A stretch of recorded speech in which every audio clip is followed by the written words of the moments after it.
gentlemen, may I present for your intellectual and philosophical pleasure, Ron and Fez on Raw Dog Comedy Hits, Channel 99.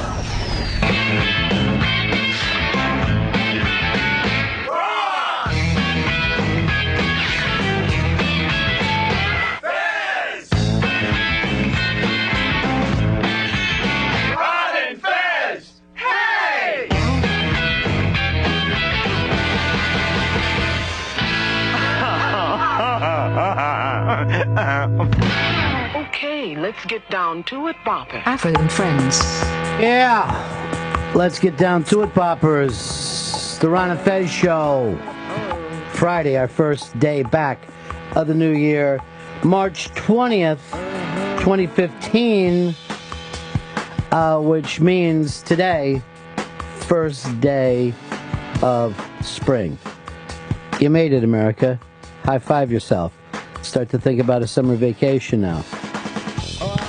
I recommend Dorney Park.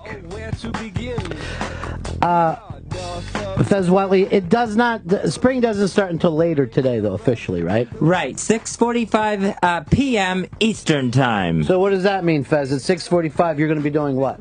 I am going to try to put an egg stood up on its end. Egg stood up on its end. This can be done put it up on the iBank, please. Please put it up, thanks. It's the spring equinox. Some people call, begins with a V, like... The venereal's not it. It's the venereal equinox, ladies and gentlemen. So, for the egg stood up on its end, at the exact time, 6:45, you're going to be able to take an egg and call the kids in for this. It's the only time that you can do it. You put it up end to end, and at the exact time it'll stay there. What I always do is do it a couple minutes before the venereal equinox takes place. Now, you're bringing me eggs, but you can't do it now. It's 6:45 p.m. Eastern. We just said that. Okay, so everybody back out of the studio. You won't be able to do it now. Who had the kids ready to go with eggs? What was that about? I don't know, because I brought up earlier that it's not until tonight. Why would anyone bring eggs in now? So we don't need eggs in the studio. Why do they have eggs? And why were they ready to go with this? That part was my fault. I thought, I didn't realize it was later tonight. But you were the one who just told me. You just told me 6:45, and I believed you. So you'll have the kids around, or you'll have a bar bet is a great time to do this. Have an egg. Let the other person pick it out so you see it's a regular egg. And then you're able to stand it up. The video is on the iBang right now. You could do this at 6:45 tonight, the vernal equinox. And it's a fun little bit. Ray in Georgia. Yeah, what's up, buddy? You already caught me. I was going to tell you it was the vernal equinox. The vernal equinox. So, Ray, make sure you have an egg ready. And if you don't have one at home, our interns, 2 at a time, will deliver eggs to you. They'll actually just show up mid-sentence and try to hand you eggs 6 hours and 45 minutes in advance. It's a crack team. Not necessarily a good team, but a crack team. Like a bunch of people on crack. Smoking crack. Cracked up. Friday, we did not do the Bennington show today. But as I understand, Sam is going to be doing his show at 3 o'clock over on Opie Radio. And you may want to check that out because, well, it's 3 hours dedicated, kind of a 30 for 30 to Strike Force. So any of you folks that enjoyed old-time wrestling and you ever listen to this show, it pops up at least once a day lately. Strike Force, a Sam Roberts 30 for 30. And get me what E-Rock's doing tonight. Jump on that. He's good. He's good. Or just bring in some eggs. Or uncooked bacon. I think at 6:45, if you take uncooked bacon, put it on a table, it'll start to sizzle. Corey, go ahead. Yeah, the Equinox deal with the egg, you can do that with a broomstick too, and it works. The broom will stand straight up. Wait, what are you talking about? You can take a broomstick and just... You can just take a broom, and you can stand the broom straight up also. I'll be trying this as well now. Now, here's the thing about that. It can actually stay like that for a long time. All right, people are writing to me that last year the equinox happened while we were on the air, and we did it, or maybe 2 years ago, and it's always Groundhog's Day here, so we try to do the exact same thing regardless of what the schedule is. Has that been sent over, or are you just sending on it? It has not been sent over. So send it over instead of sitting. Chinese food is back. People are also writing this in about the new app.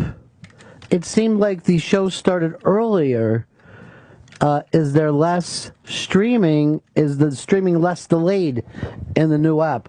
I don't know that, but so far I'm getting a lot of good responses to the new app. We don't plug it much on this show because we don't like to clutter things up, I guess, with pertinent information.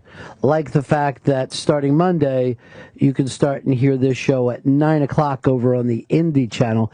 That's 9 o'clock a.m. to 12 noon in the East, which I think ends up being, out on the West Coast, I think like 3:13 a.m. I don't know how it works, but apparently, if you make a left in this country, you lose time. Science hasn't figured it out yet, but you actually lose time. I believe the old time was 7 a.m. to 10 a.m., but we've now moved that from 9 a.m. to 12 noon. Looks like I'm getting the update right now on E-Rock. On E-Rock's show tonight, the one and only Chris Elliott. I thought he did that last week.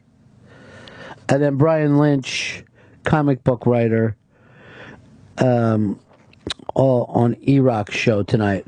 No Strike Force for him. This Strike Force show is going to be unbelievable. 866 Ron Zero Fez. 866 Ron Zero Fez. Yeah, there is a lot of heat for E-Rock show right now. It normally gets a lot of love during the Bennington show, but in this case, we did not do it this morning. Took a little round of beat time to rest. Todd from Detroit. I don't know what you want to talk about, but how are you, Todd? Very well, Ronnie. I just wanted to congratulate you on cornering your market and getting Pete Dominic fired. You are truly taking over your industry. Pete Dominic is now out of radio, I think, except for Canada.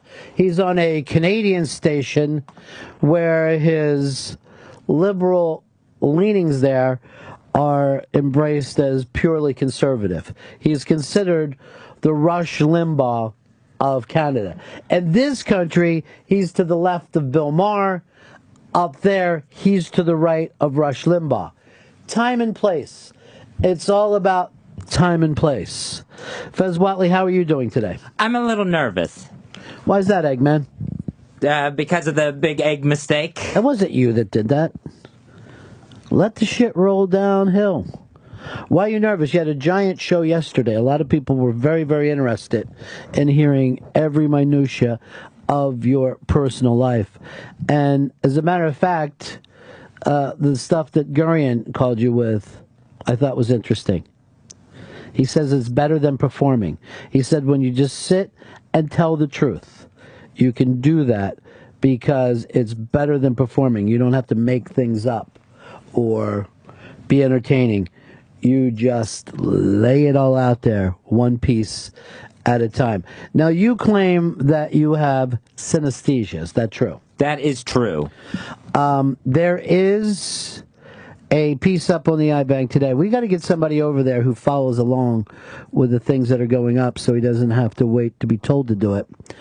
But if you look at this, you will know whether you have synesthesia or not. Now, at what age did you figure out that you had this, I'm going to say, dreaded condition? The first time I remember it was 4 years old in pre-kindergarten. 4 years old, pre-kindergarten. All right, this comic book there's a part of it that can only be seen by people with synesthesia. Now, Fez, do you see this? It's sitting there. I see the two gentlemen sitting next to each other, right? Standing there. Yeah. Hands on their hips, one has their arms folded. Do you see that? Yeah, I see those guys. All right, move to the left, and what is it that you see? There should be something to the left that people with synesthesia see. I see a wristwatch. Just a wristwatch? Yeah. And where is it exactly? It's in the upper left-hand corner. You do see that? Yeah. Then according to this test, you do not have synesthesia. Because normals can see the wristwatch, but people with synesthesia see an hourglass. So, that's it for you, Fez. I still have synesthesia. I do it with numbers and colors. I just don't do it with timepieces. No, whoever has synesthesia will see the hourglass. Normies, as we're called, will see the wristwatch. Did you think that you were the only one in the room that could see the wristwatch? It was so clear, I thought, this is coming right to me. That makes me proud, because I really wanted to, make you think you were kicking the football and feeling good about yourself, and then I'd Lucy that shit. So if you go over and check this out, what is the name? I think the name of this brand new comic is Cronuts. It's the Chrononauts. Then you do indeed have synesthesia. If you see a cronut as that. So are you surprised that you don't have it? No, I'm not. I'm surprised that because I do have it. Let's work on, why do you want it? Why is it important to you that you've been faking this for so many years? But why would you want it? I find it very unique. It is unique, and you don't have it. Or else you'd be able to see the hourglass that's there. And by the way, this isn't my test, Fez, but I'm willing to say I believe in it 110%. I believe it's the Chrononauts test. So that's up on the iBank today. So two big things that you can run over and do. One, learn how to amaze your friends by making an egg. And now a broom. Stand straight up, witchy style.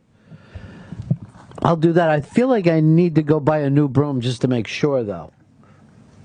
And then two, make the egg stand up right there during happy hour where you can win shots for someone. Now, anyone who can see that hourglass, you will then be able to join the show because we have an open for a synesthesiac or a cine that we had filled on this show for many, many years. 15 years you've been holding that. You know what this reminds me of, Fez? It's like those movies where the fat old guy is the sheriff and everything works out until a real gunslinger comes to town and just, shoots him right away. So the first test that you've had over all these years, because we believed you when you told us you had this mutation, we now find it's a goddamn dirty lie, which I'll give you credit for. You fucking fooled us. You came by us with a fucking fastball, my friend. I didn't fool anyone. Well, a lot of people thought you were lying. That is true. But we were looking for the hanging curve, and you brought the fucking heat. Congratulations, big man. Savor the flavor. We ain't falling for your bullshit again. Here's David in San Francisco. Fezzy, it's been known that you could pop a boner and balance on the ground with it, so give it a shot. You can try it first and let me know how it works out. All right, come on, you two. 6:45 p.m. Come on, you two. Let's just stop it.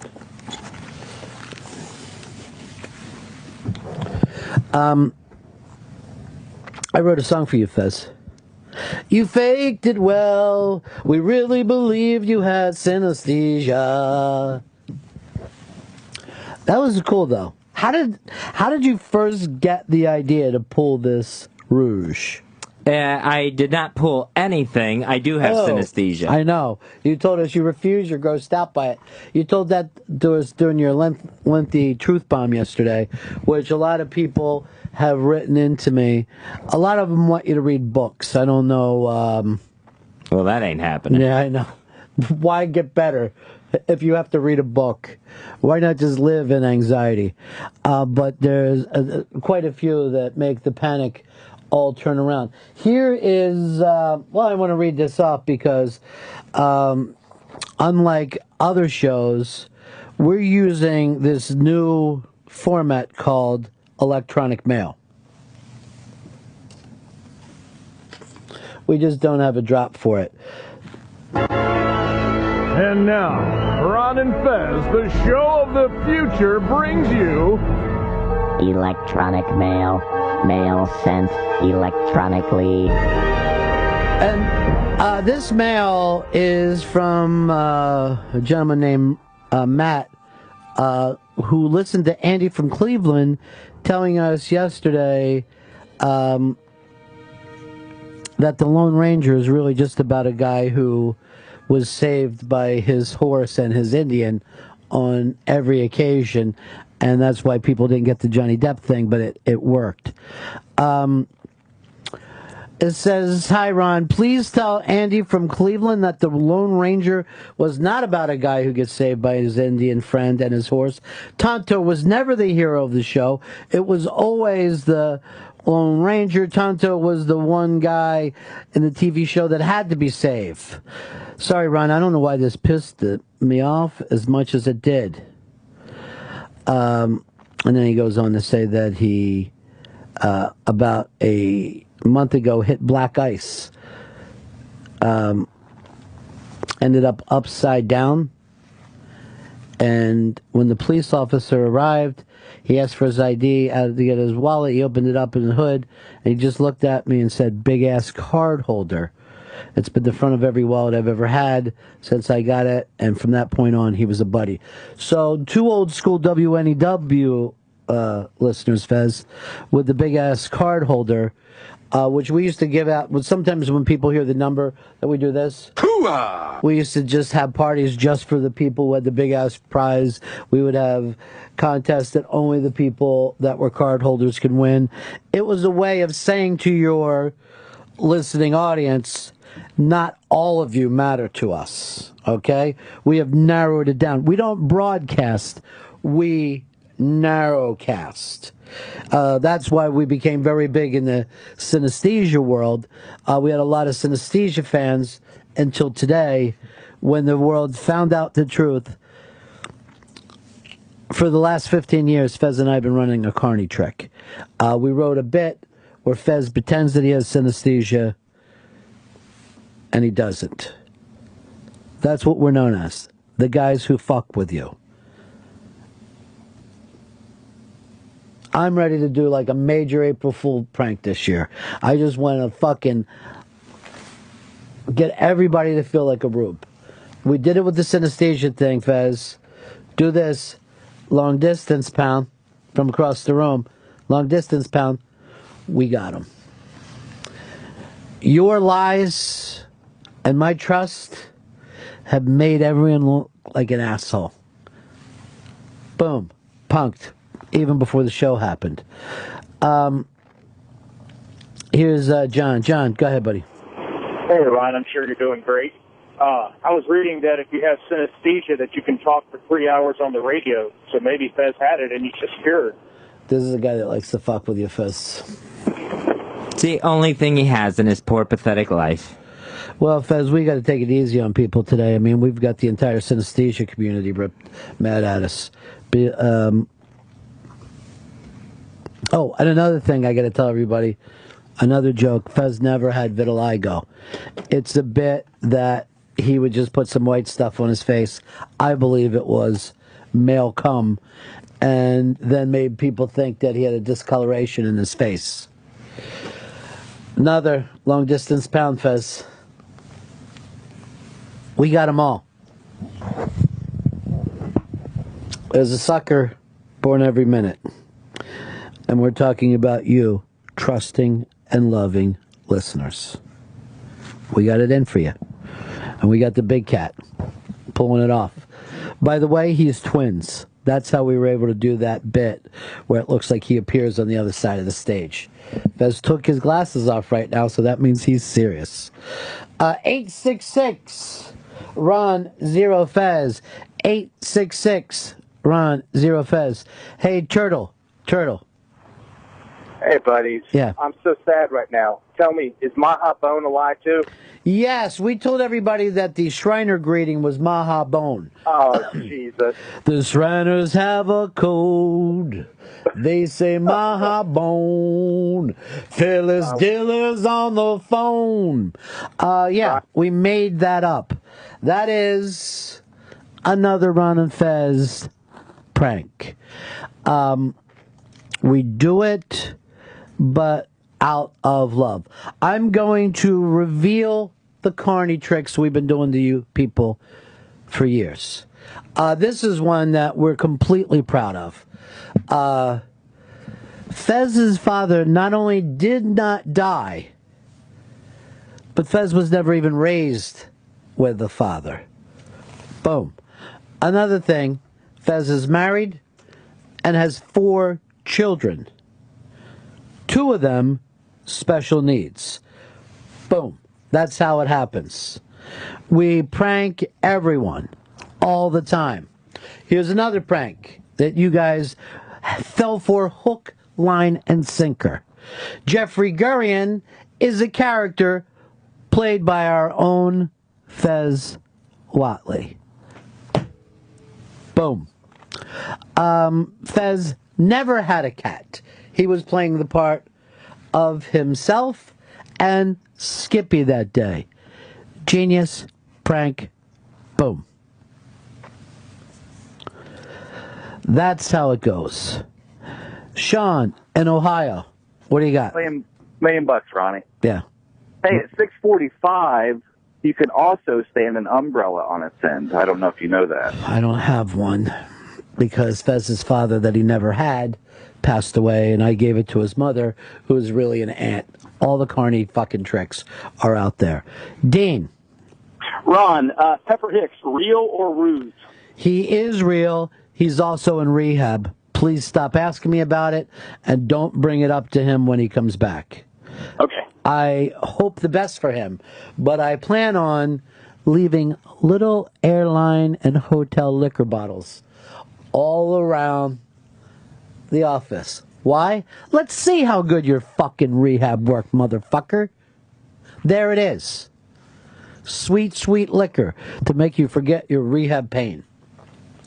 I went and saw Chris yesterday, and I'll just say this because I gave him my belt in case he wanted to choke himself out. He's never lived without it. Joe in Utah. Hey, Ron, I was calling for another reason, but I just realized, does Fez use his real voice? No, that is not Fez's real voice. Fez is a Spanish fellow, long and lean. Fez also not only reads books, he writes books under his pen name, Jeffrey Gurian. He's written The History of a Comedy Club and Dirty, Sick, Misogynistic Jokes for, as he puts it, minorities. up on the iBank today. Very, very cool stuff. Oh, also coming in just a couple of minutes, a lot of people probably thought this was a prank, the Wrecking Crew, because we had the director on like 3 years ago. So for 3 years, people have written to me, and I'm not even making this one up. This is fucking straight shoot. Hey, where can I get that DVD? That movie sounds so great. It's out now. Matter of fact, Chris gave me 2 bum things last night to watch it from my computer. And like one, I got to, it wouldn't let me watch it because my name wasn't Chris Stanley. The second one, the buffering was like rough on it because I guess people like were watching it all over the country. And then finally I figured out, wait, I can just watch it on demand. I had no idea it was on demand last night. So, damn, it's just unbelievably great.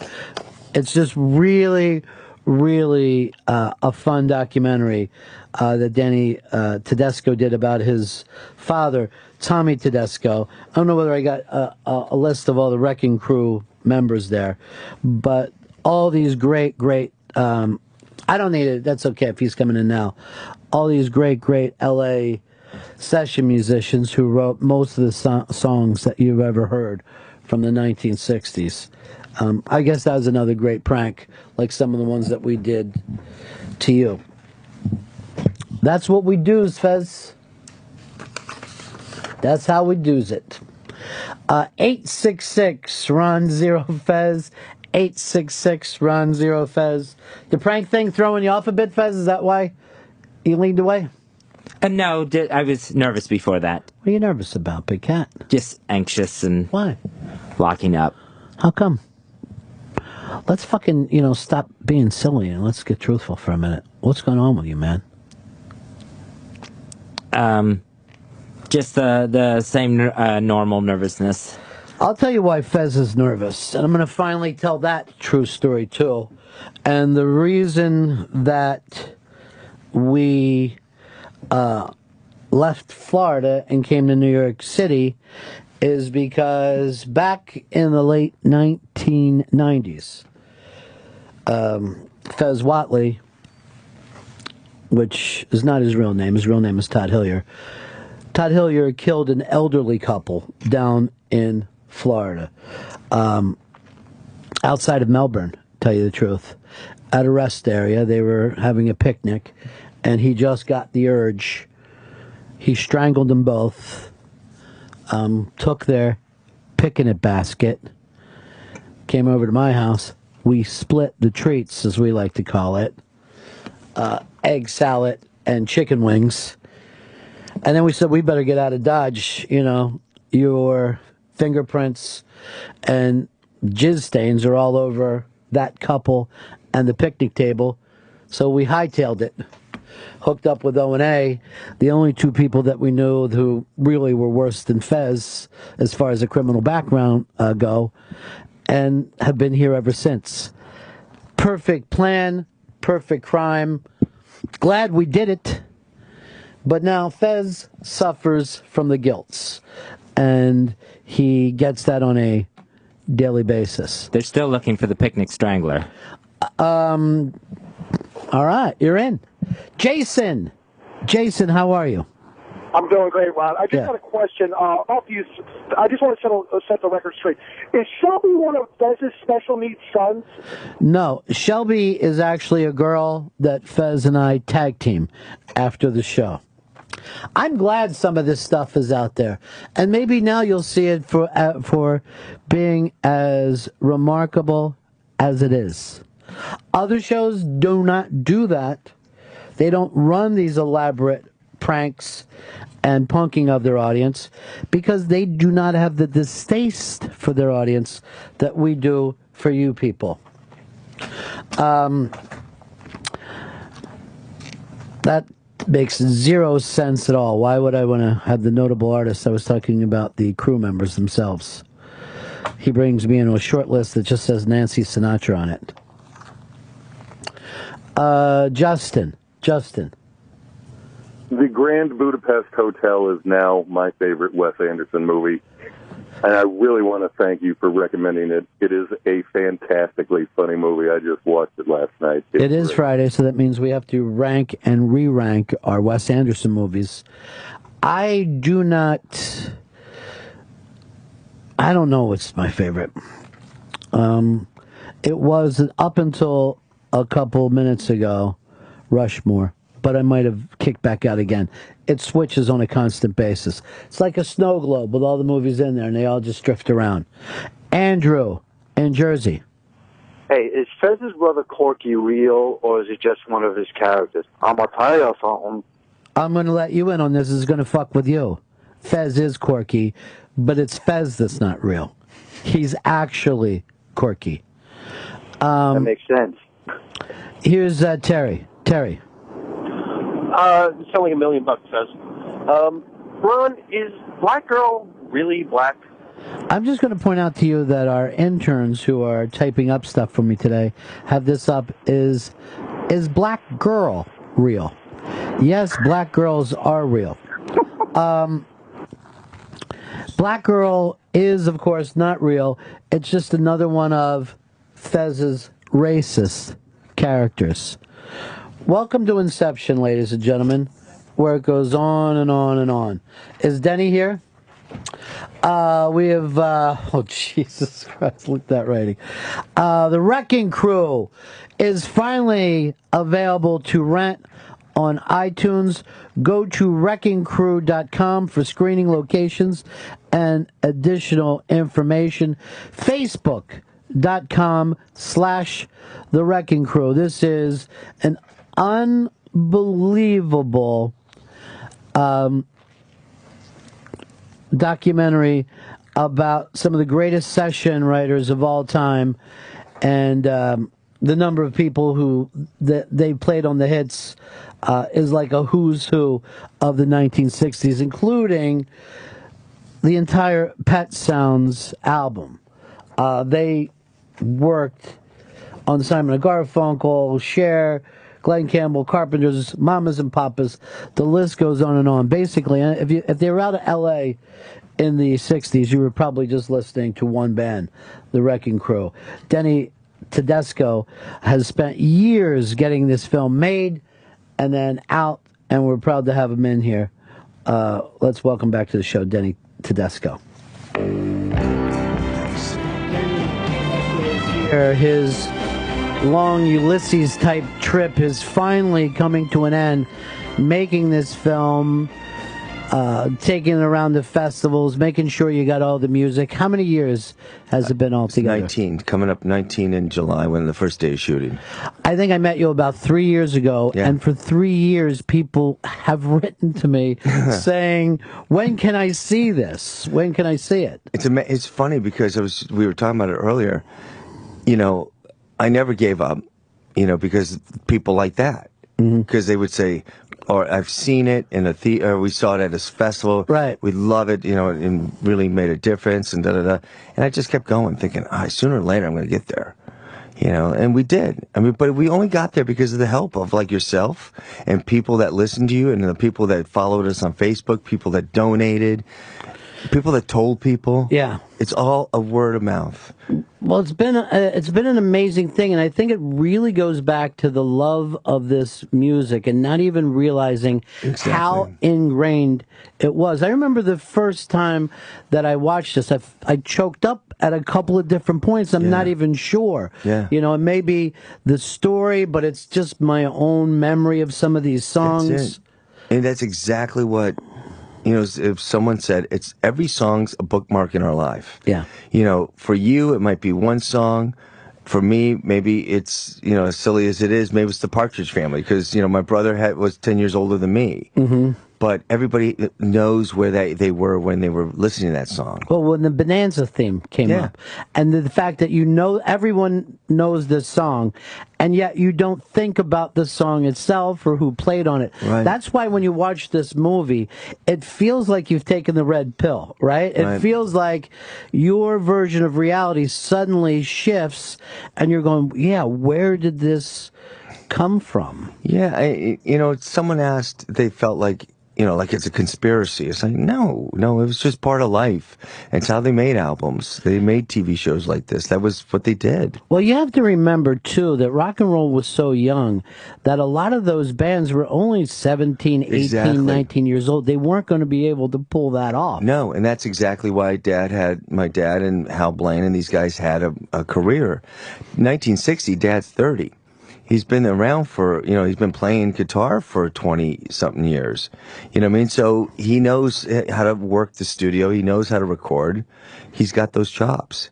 And where it was mono at the time. Mm-hmm. So those guys, they had to nail it. As what Glenn Campbell said, he said, listen, I was playing with Michael Jordan. Everybody in that room was a Michael Jordan. Mm. You had to nail it the first time, second time. You didn't go back and cut in like now. You didn't. You don't Pro Tools and all that other stuff. You don't have that then. You had to all do it together. We're gonna nail it and get out of there in 3 hours. Now, did they only? And we're talking about the Wrecking Crew. The movie is available on iTunes. I watched it on demand last night. But the theater experience is out there as well. Yeah. And that's the way that you really want to do it. Yeah, I mean, listen, there's always something about it. Watching it with a group has been so much fun for me. I've seen it hundreds of times. Yeah. Now I'm watching the audience because I love, those certain parts of it are very funny. And I didn't know they were funny until I saw it with an audience. What was something that you didn't realize was funny? When Nancy Sinatra's talking about these boots were made for walking, yeah. And she said that Lee Hazelwood, who wrote it, for a man, and she says it's wrong for a man to sing this, and people laugh at that. She says it's right for a nice little young girl to sing, and I thought, and I didn't think that was funny when you're doing it when you're sitting by yourself cutting it. But with a group, they start laughing. That's the other thing you just bring up, Lee Hazelwood's name. There was so many characters in that time period. God. So many bigger-than-life guys. Yeah. And that's when you find out that they're bigger-life people that actually played these songs as well. I just found out, Strangers in the Night, a great example, Frank always wanted to do it with an audience, and he didn't want, and it was Jimmy Bowen was the producer. Dean Martin convinced Frank to say, listen, why don't you get Jimmy, the kid that's producing for me, to do this song, do something with you. So they picked Strangers in the Night. Frank didn't like Strangers in the Night, Nancy was telling me, and didn't like it at all. He goes in, does it, 2-3 takes, whatever it was, knocks out. When he starts, do-do-do-do-do at the end, he forgot the lyrics. Is that right? So he walks out. He's done. I'm out of here, guys. See ya. He goes, and they look at each other, and Jimmy Bone looks to Michelle Rubini, the piano player, said, what do you think? Well, it's either going to be a hit or biggest flop ever. Yeah. And that's how that worked. It was, magic. Well, there's so many places that you just find out a little hook changes everything. And that's because they were together. Mm-hmm. And that's the difference between now and then is they were in the studio together. So if Hal's or Joe Osborne are playing together and one's taken in one way, the other follows, or vice versa, mistakes happen. Mistakes become the hit. You can't do that now. If everybody's laying down the tracks, the bass or the drum goes down, then the bass goes down, and everybody starts piling on top of it, you don't have influence there. No one's taking somebody in a different direction. We lose that human improvisational thing that's so interesting. The communications, there's no communication between anybody. I think that the other part of this is so amazing is that there's so many, you give little segments to people, but any one of them could be a movie in itself. Absolutely. You could have followed Hal Blaine forever, Carol Kay. Yeah. Those scenes are so amazing. And I love the fact that they don't even have the same memories about what happens. Oh my God. That's, in the movie when they say, Hal says, we were at the right place at the right time. Mm-hmm. I realized after making this film recently, I was at the right place at the right time. Yeah. Obviously I did it because my dad was passing away, and, but if I'd done this now, I couldn't do it now because of memories. People have passed. It just, it's so difficult to make a movie like this when people's memories are. Dr. John was in here, and he said to me one day, there was no wall of sound. That was just him ripping people off by putting, and I'm like, That's the funniest story. I don't know whether it's true or not. I never heard Right. it anywhere else. But that's what you get throughout this piece. I saw a thing where Carol Kay said, no, we played for the Doors too. And other people said that they didn't. So those things go back and forth. Yeah, it's that's the hardest part now. I mean, in the movie, I made sure I checked everybody's credits. Right. But, it is hard.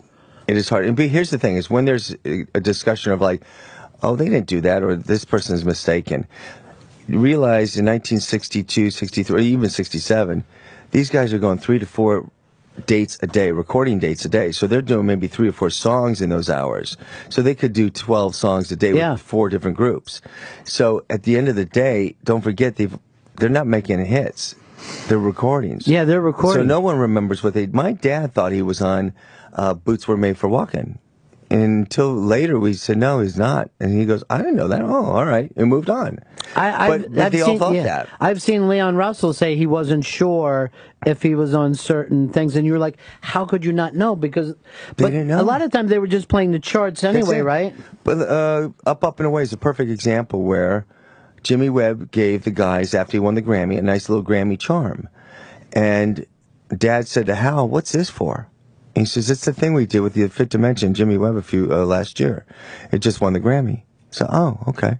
Now, if you listen to the song now, you go, how did he not hear his guitar lick? Because he was famous for that classical acoustic. That was his thing. But he wasn't listening to music.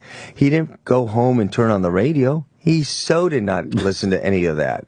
He didn't want to know. He went home. He, played cards. He ate. He, smoked, and that was it. Just to get away from it for a while. He never pulled out a guitar. I never saw my dad play guitar at home until the 70s, when he started maybe practicing for his own jazz album. That was it.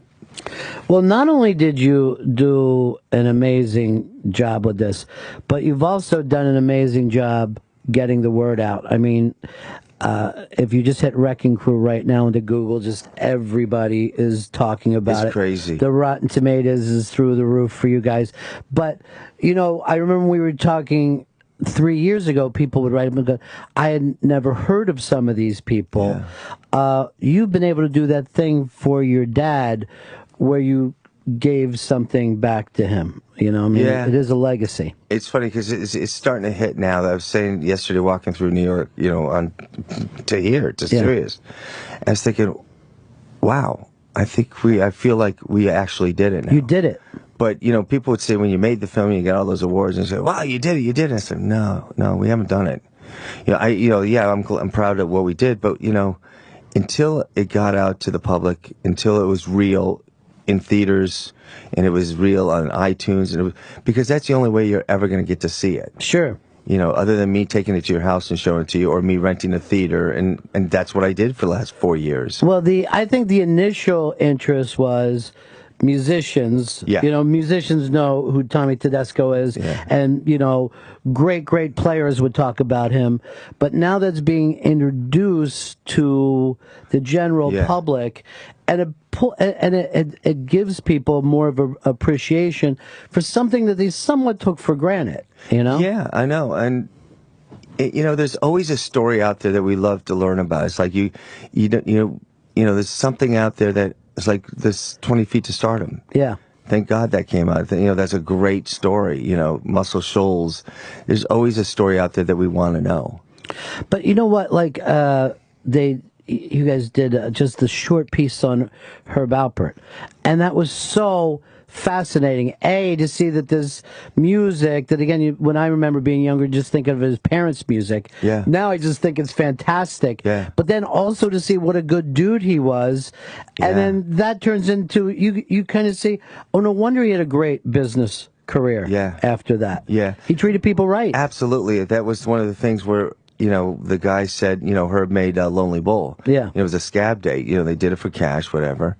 And then when it became a hit, Herb went to the union, paid the fine, and then paid everybody's scale, which was awesome. And from that point on, those guys, if it goes to a movie or film, they get a piece. You know, they always get a piece of the, you know, the recording. And that's just being a righteous guy, just being a Ray kind of guy. And that probably is what brought all those other artists to him when he started his own record company. Especially in a business like this. Yeah. You know, to have longevity and be known as a righteous guy and to be, you know, it's hard. You know, the other stuff that I just love in this, by the time you get into going, okay, these are the best players, and I've been introduced to them, and then to see the way that they felt about Brian Wilson, that was amazing, just that they loved that kid. You know? And that's it's true, and he was a kid. You know, Brian was working on a different level. As you know, I think Leon Russell said it. You know, Leon said, you know, Brian would basically tell the guys, you know, I played like this, do this, da-da-da, he was singing out, go to the next guy, go to the next guy. You know, Brian would write stuff out, but Brian had something in his head that these guys had no idea where it's going later. You know, until he put it together, they had no idea. And they weren't even around for the vocals. The vocals happened at different times. Vocals happened later. Now, in the early days, you know, the Beach Boys played their first, you know, few albums.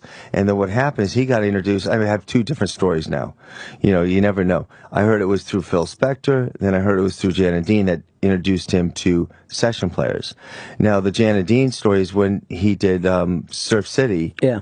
You know, he wrote that song, gave it to those guys, and played on the Janet Dean album. That's when he started seeing the studio musicians, and Jan said, "You could do this, Brian. Use these guys. You know, let them do it." And so the Hal and Ray Pullman were the first guys, I think, start to replace some of the group on some of the albums. You know, Ray was the bass player, and then all of a sudden you get to the point where you're doing Pet Sounds. Brian didn't want to go on the road. Brian didn't like being on the road. That was his thing. Is I want to be in the studio. So. Much easier to bring these guys in.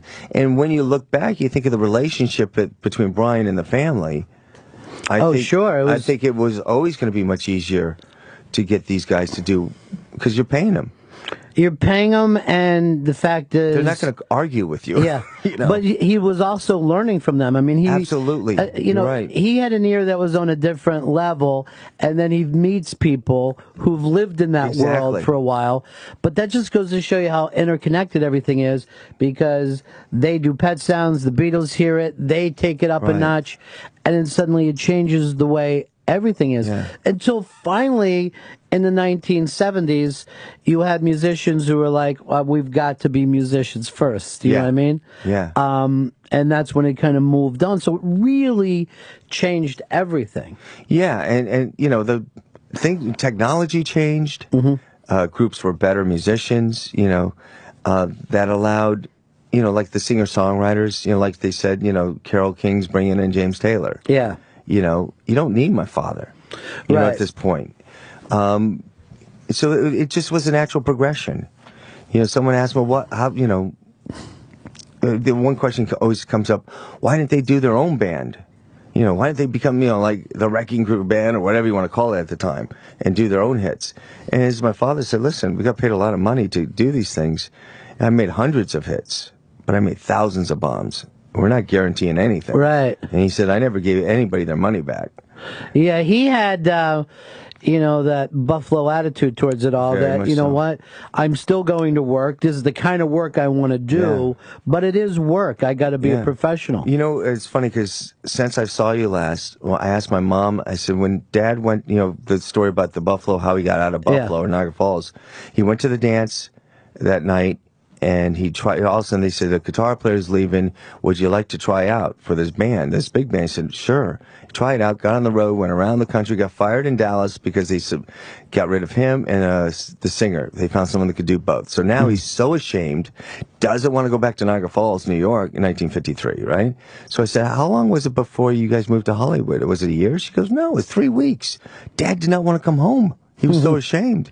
And then she said, this was the kicker, she said, I said, was Dad working a lot, you know, doing, you know, stuff in Niagara Falls? She says, no. There was no work for a musician there. You had a party, a dance. That was about it, a wedding. Yeah. She said he almost did not go to that dance because he had a job with his trio in Pennsylvania. And he said, I don't want to go to the dance. I got this job. And she says, you got to go. I spent $35 on this dress. So he was forced to go to that dance. He was basically, if he didn't go to that dance, we wouldn't be here today. because it wasn't like he didn't know what was in Hollywood. Yeah. If he didn't get fired, maybe he would not have gone. You know what I mean? Yeah, there's so many of these little chances that took place, Yeah. and different people bring up during the film, if they didn't get that one session where somebody went, "Oh, that's cool, why don't you come back?" They wouldn't have had the career that they did. Yes. You know, these moments in time. But I think that's what makes the Wrecking Crew work, because it works on so many levels. It's about this music that all of us know, but we haven't thought about what it took to get from the beginning to the end. But it's also that family story that all of us can relate to of, hey, who was my dad other than my dad? Yeah. What did his friends think of him? What was he like at work? I think we all have those kind of Well, feelings. that's the thing that struck me the most about making the film. And again, it only struck me after we made the film. Yeah. Where I show it to audiences, and you were talking about how you were tearing up. There's a lot of people come to me later in tears. Yeah. Because of the music and because of certain things that happened in the film. You know, when I asked everybody, I said, you know, I know the beginning, I know the middle, and I know the end of my dad's careers. And I remember asking the guys, what happens when you're at the top of the world? You are the kings, you are the, you know, you're the, you know, the A team, and you're not, you know, 20 years later or earlier. He says, well, Bones House said you got the ramp up, you're at the top, and then you got the ramp down. He says it's not about staying at the top, it's taking that ramp down as long as possible. And I thought, wow, that's all of us. Yeah. It's, you know, you don't have to be an artist, you don't have to be anything. It's being relevant in life. You could be retired, but you still want to be relevant, you know, and you still want that phone call from someone to say hello. Yeah. And I realized how important that was. And then the other one that kills me was where it's now affected me is when I asked Plas Johnson, I said, how did it affect your personal lives working in the studios? Because 24/7 sometimes, because you never turn anything down. Because if you turn it down, someone else is going to take that job. It's just part of the gig. And he said, let's just say I'm a better grandfather than I'm a father. Yeah. And again, anybody out there, you know, unless you're so rich, you don't care. But we're all trying to make ends meet. And we're all trying to make, you know, for our kids, we, you know, balance the home life to our job. And that's where I realized this film, I've taken too much out of my home life to make this film. And it's taken its toll. You know, so now it's like, now I'm trying to get, okay, let's get, you know, but I had to focus. I had to get there. And I think we did it, but no one works on a project as long as you. It's got to seem so strange for you to know you've delivered it. But part of who you've been for the past couple of decades is this film. Selling it, getting rights, raising money. You sound like my therapist. Yeah. Do I need to pay you $150? But I mean, it's so... It's true. Yeah. And it wasn't because I was trying to be a hero. There was a certain point where we crossed a line. Where it's like, oh, God, you know, now what do? We either keep investing and get it done, in which we did. That was in 2006, 2008, you know, because I'd done 10 years of interviews, but I didn't have a film. And then it was like, okay, now we're in the festivals. Now what do?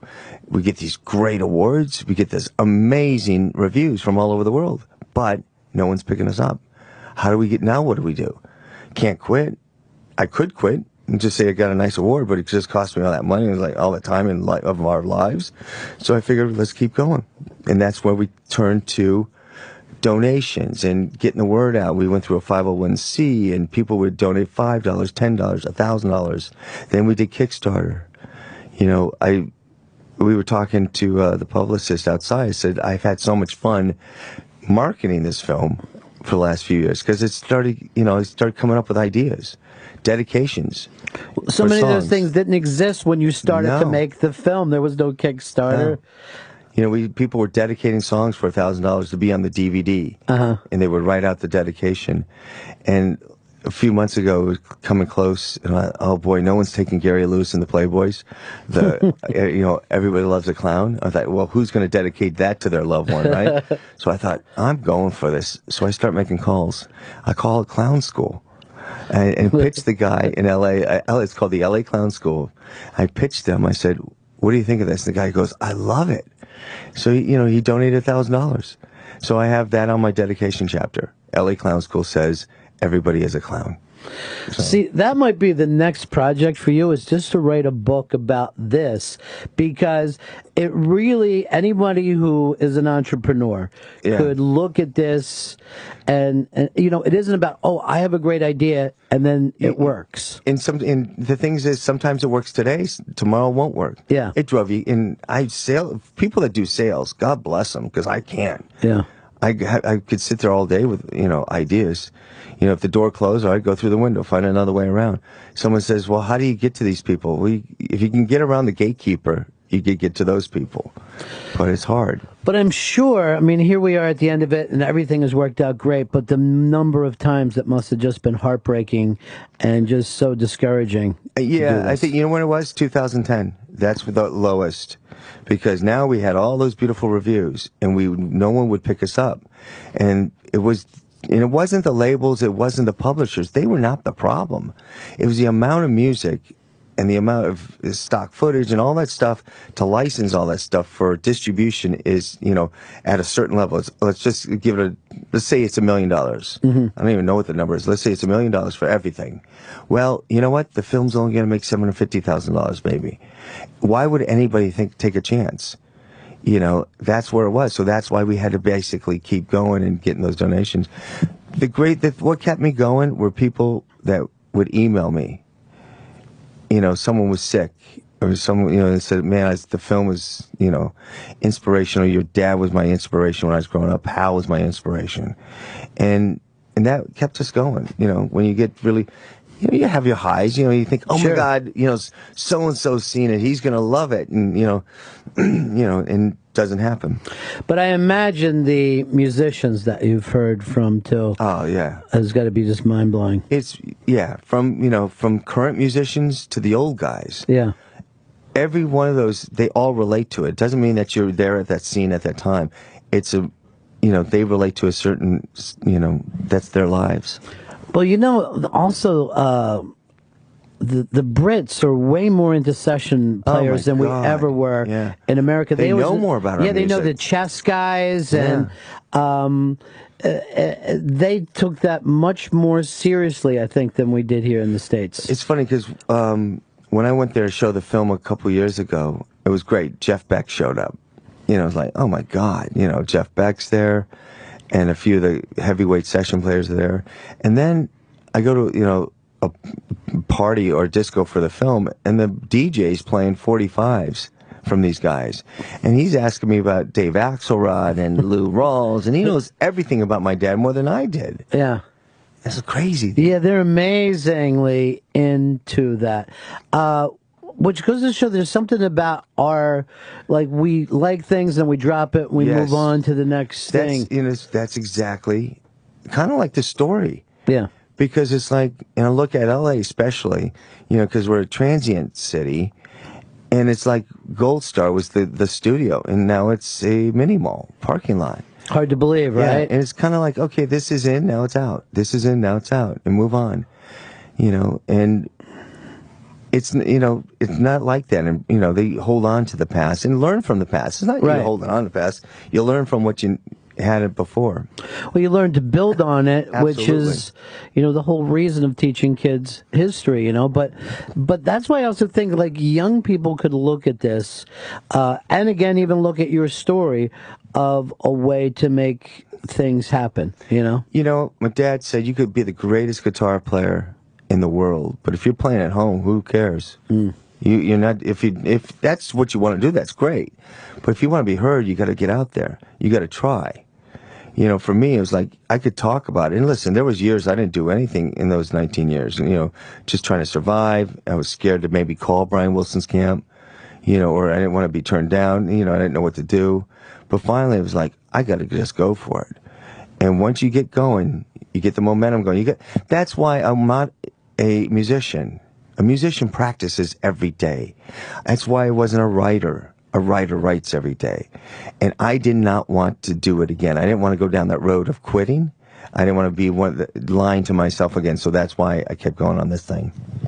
I think the other lesson, too, is, the great thing about your dad is towards the end of his life, it was kind of in service to other musicians. He was teaching people, he was explaining his own history, and it really is about service. At the end of it, you were about in service to these people and their stories, you know? Yeah, like I said, I think I was at the right place at the right time. I mean, I was lucky. You know, in a lot of ways, you know, I just didn't want that to be the biggest regret in my life is, oh, I should have told that story. I should have recorded those guys. I should have filmed those guys. And I'm glad I did. And I'm glad I got Glenn when I got Glenn. Yeah, it was amazing, too. You know, his personality through that, of being a guy who, you know, you had two people who actually went on to become stars themselves, Leon Russell and Glenn Campbell. But Glenn's attitude about it all, it was almost like that was more of a highlight of his life. It was. It's funny you said that. Than being a star. That's so true, and that's what he said. And I don't think it's in the. I don't know if it's in the film. I know it's off camera or an outtake. He said, "I love being a sideman. You know, it was so much pressure being the leader. You know, the TV show and all this. Everybody's looking at you. Everybody wants you. Being a sideman, there was nothing better. You go in, you do your thing, you hang out, you have fun." And it was the best time of his life. Yeah. You know, and it was... My dad said, sit next to Glenn Campbell, who could not read a piece of music. Which is crazy that he would have that gig. Yeah. Glenn could not read a note. But my dad said he was the best rock guitar he sat next to in those days. He had the ears of an elephant. You know, he might ask the guys, you know, my dad or whoever, you know, say, hey, what's going on here? Da, da, da. Just explain it to him. And it's like, boom. He ran with it. You just point to Glenn, he's gone. And that's what he was like. He was that phenomenal.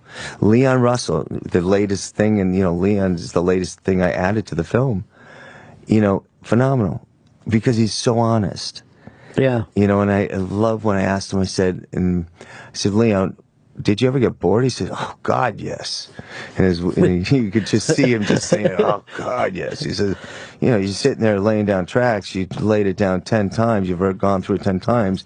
You don't even know what the lyric is because you haven't seen the vocals. He says, by the 10th time, I'm writing my own lyrics to that song. Yeah. And you go, oh, my God, what would the lyrics of, you know, one of those Sonny and Cher dates have been?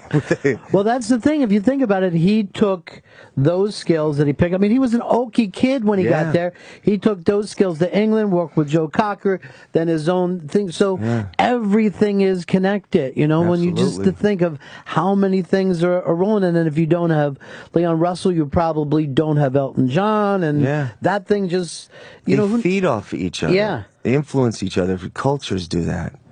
It's amazing. Yeah, God, you want me to keep going now? Well, I think I should do the Wrecking Crew 2 now. Well, there's the thing. I mean, well, you know, there is. Don't tell my wife, by the way. There is kind of that interesting thing that took place in the 70s with Waddy and those guys, which was the next. And you know, it's funny because those, you know, as much as my dad's my hero, the next generation, the 70s guys, you know, the Picaros and the Steve Gads, and you know, Waddy and Lukather and Larry Carlton and those guys. That music for me was like, and even who said it the other day? Slide Hyde was with us, who's one of the great trombone players, and he got to do a lot of Steely Dan stuff. Now, he's in his 80s. He goes, when we started doing the Steely Dan things, that started getting a little more interesting for us. Yeah. Because now it's like, this stuff is good. Yeah. You know, I mean, not that the stuff that he did with the Beach Boys wasn't good, but it's starting to get a little more, I don't know, it's more up their speed. There's more things to think, you know. Well, I saw Larry Carlton play a couple years ago, and I know he loved your dad and thought everything your dad. And I was just sitting there. I couldn't believe how great he is. You know, those guys were. You know, it's funny because you've seen them. Yeah. Some of these players. You know, I forget how until I see a player go, oh my God! I went to the Baked Potato the other day at with Don Randy's club in L.A. and went, you know, you can see these guys playing and go, and I don't even know who these guys are sometimes. And you go, oh my God, that's right, that's what this is about. Amazing players. Monsters. You know, not only that, but some of the footage that you have from that time. I mean, to me, when I think of L.A., I think of L.A. in that time period. Yeah. So when I go to L.A. now, I'm like, still looking. Yeah, I'm like, where exactly is the, you know, that kind of precious, pristine era where there was plenty of room and everything looked nice. But that, I mean, you know, you're talking about right place, right time. That had to be a fabulous time for you to be growing up. You know what? I grew up in the valley. I grew up in the suburbs. I didn't, you know, I look back and people assume I was hanging out with Dad at the studios, or I didn't. You know, Dad said to my mom, he says, when I asked my mom that, Mom said, Dad always said, a plumber doesn't take his wife to work.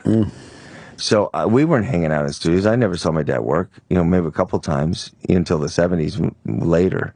But, so I didn't get to see all that stuff.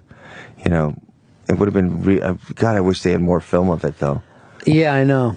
But the thing is, like I said, that's part of this film that, you know, yes, it's about the music and it's about these players, but it's about sons thinking about fathers, and I think that we all do it. Dude, congratulations. Thank you so much. Again, I said it 3 years ago. I can't say enough good things about the film. The Wrecking Crew, now available to rent on iTunes, wreckingcrewfilm.com for screening locations and additional information. And then it's also facebook.com/The Wrecking Crew. And, you know, I got to thank Magnolia Pictures because they're the ones that really finally got us out there. It's amazing, and man. I think everybody's blown away by what we've been the fans have done. I mean, they're spreading the word. And I'm so happy that Magnolia said, yeah, we're going to put extra outtakes on there. That's cool, man. I was scared because, you know, I never stopped interviewing people. Yeah. Last week I just interviewed Marilyn McCoo and Billy Davis, The Fifth Dimension. You know, I just needed to. It's going to keep on going with it. I just want to make sure history's recorded, that's all. Well, you know, here's the weird thing. We were always saying before, like, this music, which has outlived these players, but now this film is going to outlive you. You know, people will, I hope so, one day look back on this film as that period in time. It's great. I hope so. All right, dude, I'll see you next time, Thank man. you so much. Ron and Fez on Raw Dog. Raw Dog Comedy Hits. Channel 99.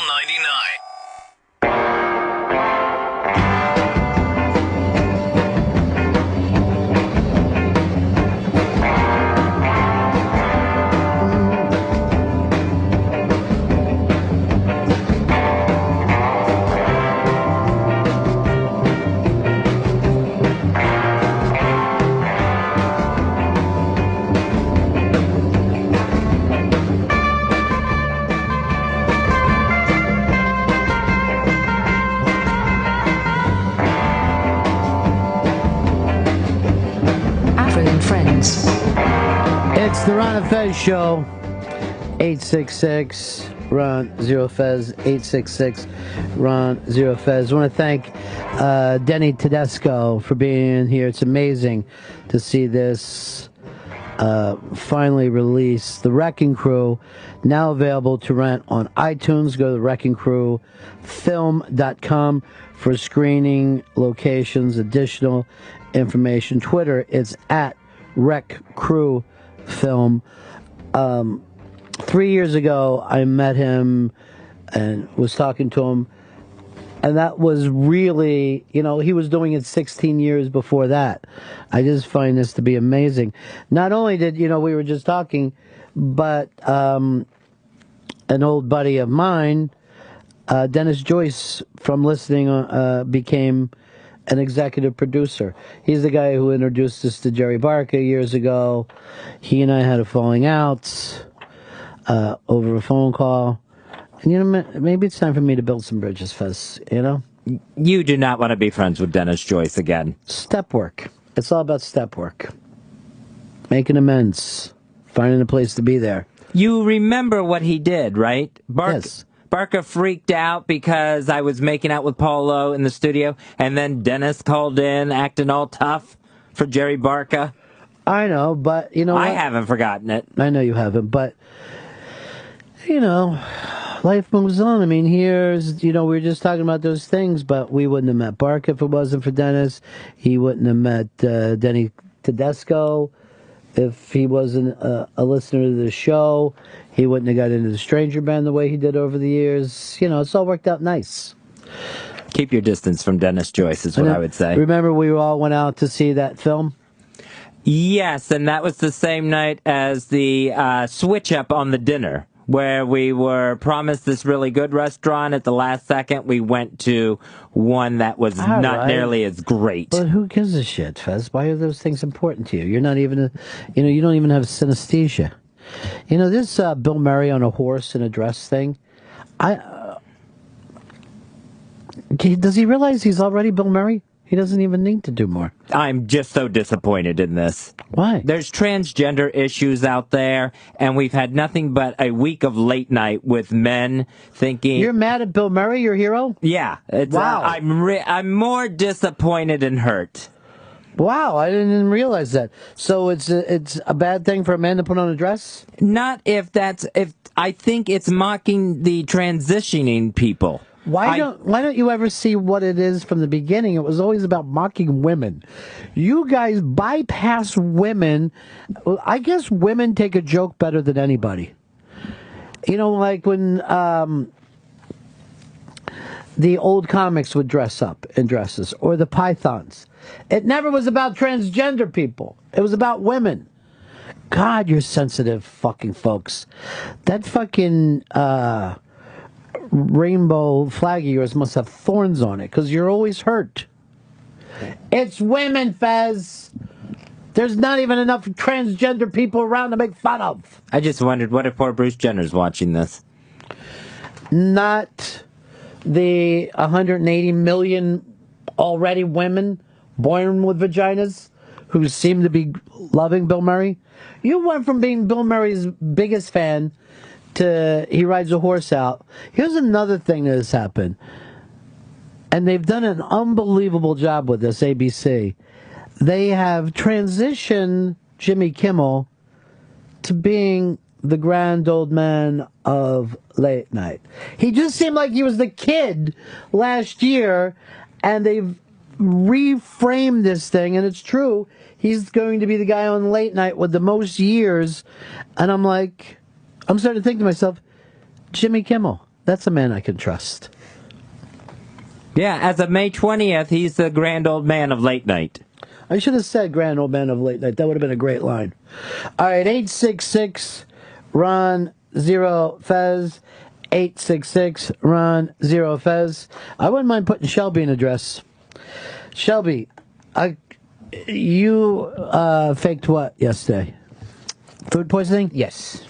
Someone said to me, how's his job interview? And I said, I hope it went well. I'll sign off on it. Sound great. So is that where you went yesterday? No, I had diarrhea all day. Diarrhea of the what? Asshole. Instead of the mouth? Yes. So you were sick, and you take it back to Chinese food? Correct. One of the 3 places I am a regular at, and just took a gamble, and it did not go well. Have you ever put a dress on? I don't believe I have. This might be lucky times for you. There was this guy in my neighborhood. I'm not going to name him. We were in high school at the time, probably seniors. So he was a thin Irish guy. Just a regular looking dude. But he dressed up for Halloween.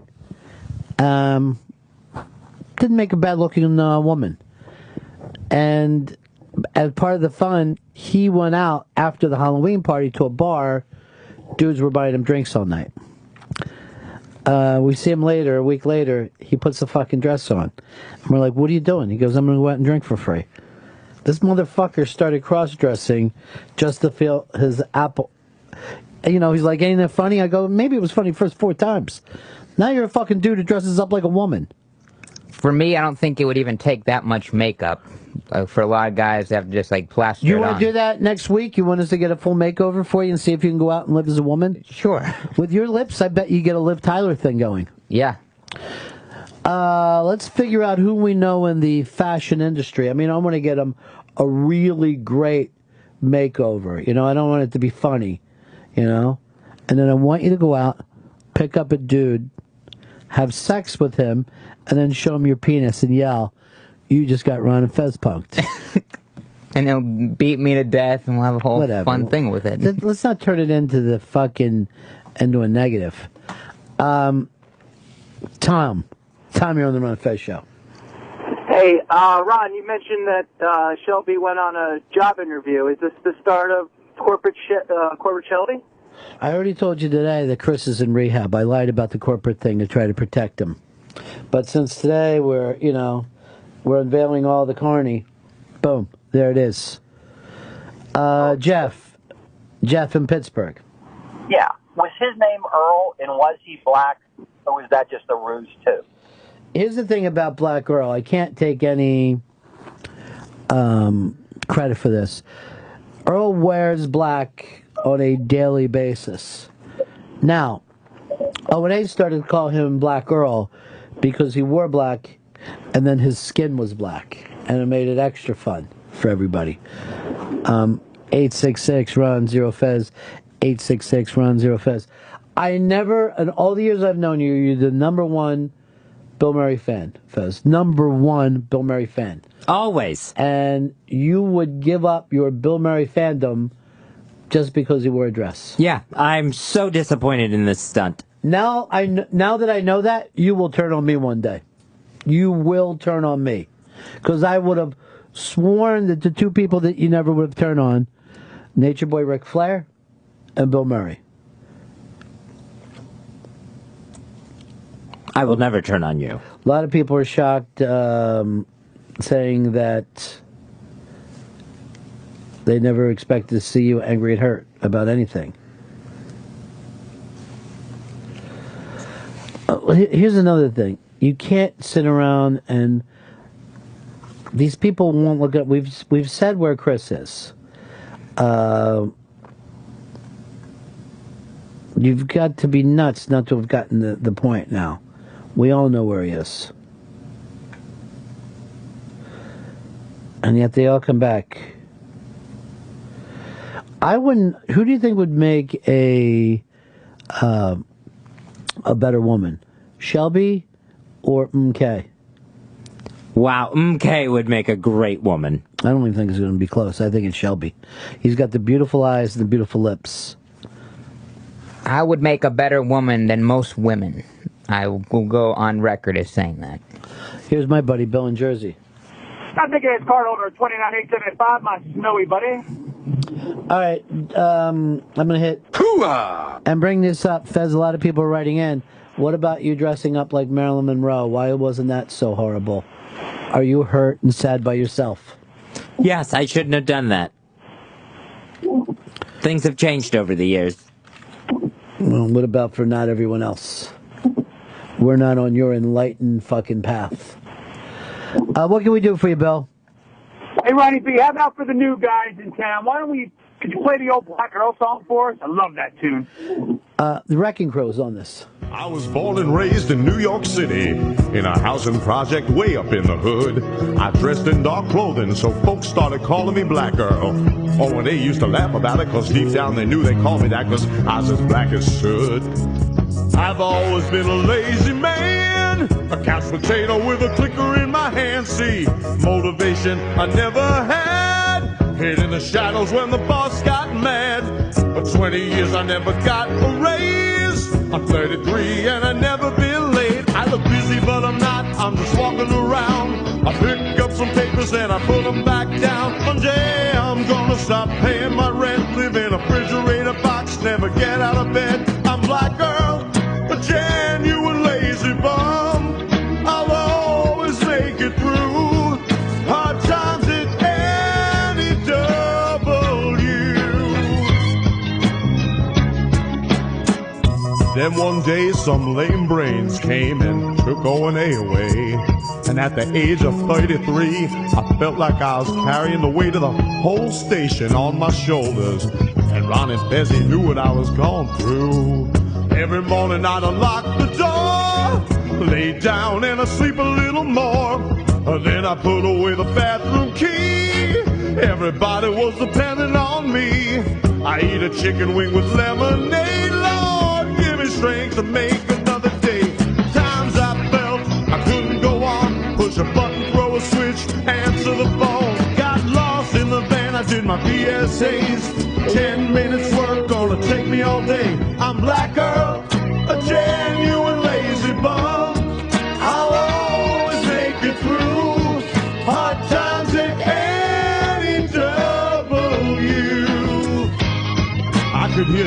so say, black girl, you're a genuine lazy bum. You'll always make it through hard times at any W. Ken and Jeremy say, black girl, you're a genuine lazy bum. You'll always make it through. It's beautiful. Unfortunately, the song turned out to be a total lie. He did not make it through hard times, and he's now a vibe manager, which means that he washes Hard Rock Johnny's truck for him 3 times a week. Last time in a blizzard. First day of spring, and we are getting some snow today. But Fez, I brought this up to someone. I only have. You look so nervous anytime I ask you a question. I only have a vague remembrance of this, but I remember that you had gone to a Mets game one year, got a sunburn, and then we had a blizzard after that, and you standing in a blizzard with a terrible sunburn. Yeah, at the Mets game, it was right after opening day. What year are we talking, though? This had to be probably 2002, 2001, I think it was. And yeah, wore shorts, even my legs got burned. My face was fried. That was early April. Yeah. And you got a terrible sunburn, and then like the next day, it fucking snowed, and it was the weirdest looking thing. It was the strangest deal. How are you feeling with your nerves? Better? No, just still very, very antsy and anxious. You know why? I guess antsy is a nickname for anxious. I don't think so. Do you know why you are today? No, it's just always there.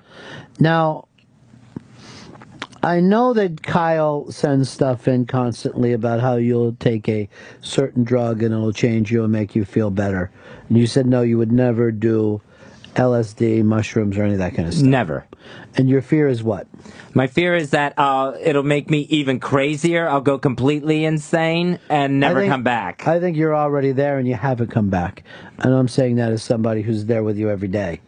You haven't come back. But there is hope for you. And they call this I think it's called Aerobatics, right? And I'm already talked to the guy. We're renting this plane. You go up with someone, and in this plane, you do loop-de-loops, you turn around, and they say that people come out of this and they feel wonderful. If you've had depression, it changes. People have come out of this that have been depressed. They say food tastes better, colors are brighter, and they're able to have relationships where they didn't before. You want all those things to happen, right? Yeah, I want to feel better. Now, here's all you have to do. You get in an airplane with the guy, and off you go. Now, this is a young man, and he's doing it with his friends. It's up on the iBang right now. There they are. The plane's taking off, Fez, and you have that tube there, and you're able to see the Earth. Oh, my God! And you're going to do this. I've already booked it. They're upside down! Yeah, but the plane is built to do that. And look, the guy's wearing a Fez. Oh, my God, this looks like a nightmare! Well, you're going to be doing this afternoon. I am not doing this. I am not getting in this thing. But look how happy everybody is. I have a horrible, horrible fear of flying. I don't like getting on a regular plane that stays in one position. Look at the guy wearing a Fez hat like you used to. He looks like he died. And look how young the pilot is. Oh, I know. He doesn't even shave yet. Shelby, would you do this with Fez? In a heartbeat, yes. You guys are in, Fez. This would kill me. My heart would stop. I wouldn't have a heartbeat. Holy shit, look at what they're doing! They're having fun. How about we just do this? That guy's passed out! He's in Nirvana. That guy with the glasses was passed out. He's not passed out, and he's flying a plane. Look how happy everybody is. This baby pilot isn't even checking on anybody. What do you mean checking on how? What's the check on? To make sure someone's all right. But look how gorgeous that looks, just having the... It looks like a nightmare. The tube around you instead of... How was that? You know what I mean? Christ, Steph. Oh my God. Look how proud the youngster is, too. Oh, God, that's the worst thing ever. That one looks nice, the barrel roll. And those kind of long looping turns. Look at her. It's just on the phone to have the Look at all the blood go to their faces when they go upside down. I'd have to look at her when this was happening and say to her, pussy your parachute. It's the oldest line in the book. It's up to you, baby.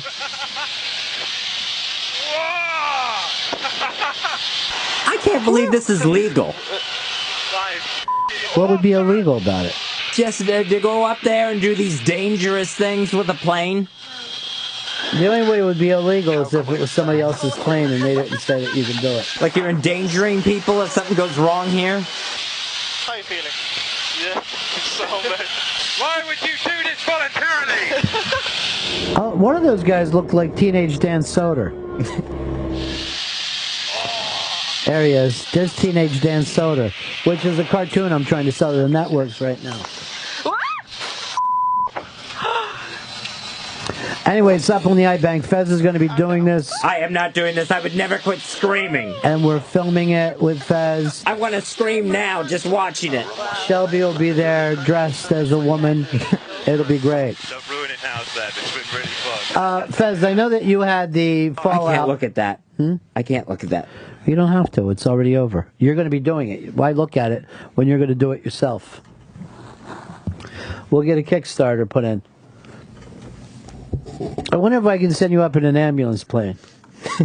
So that way, after you pass that up there, we can fly you directly to the hospital.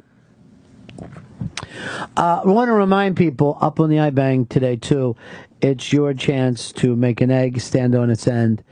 And now a broomstick. Did you send the broomstick over and it's up? Good.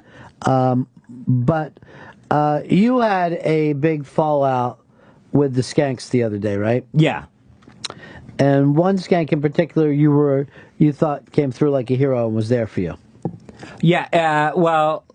A real-ass dude, a Puerto Rican rattlesnake. Louis J. Gomez didn't participate in the Fez bashing that went on. You are welcome, Fez.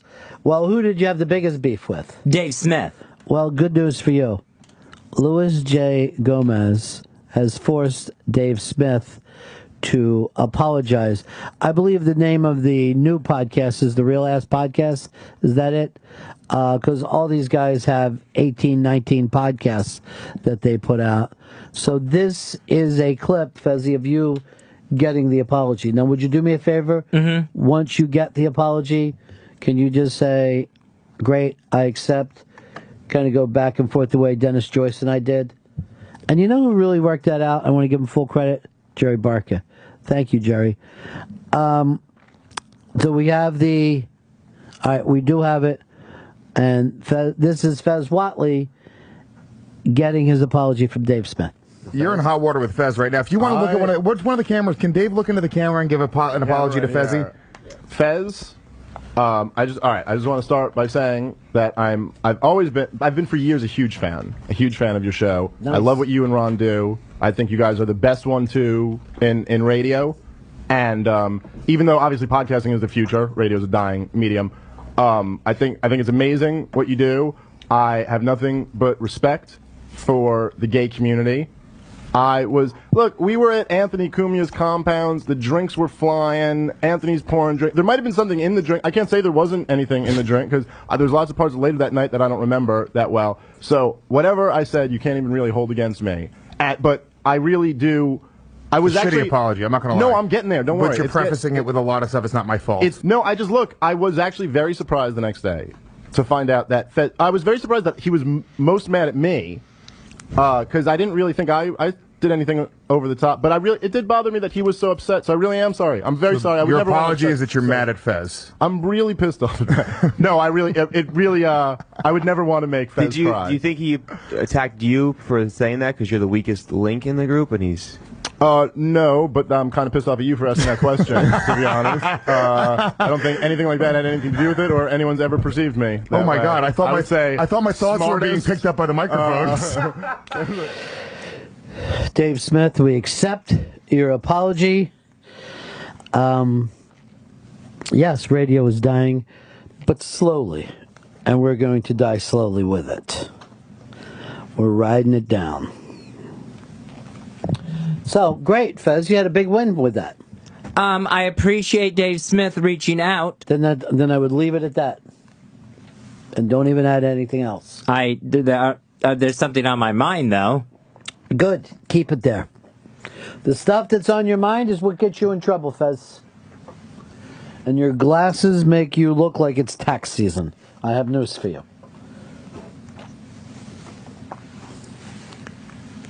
Louis J. Gomez called the show. Dave Smith sent something in. He didn't send it in.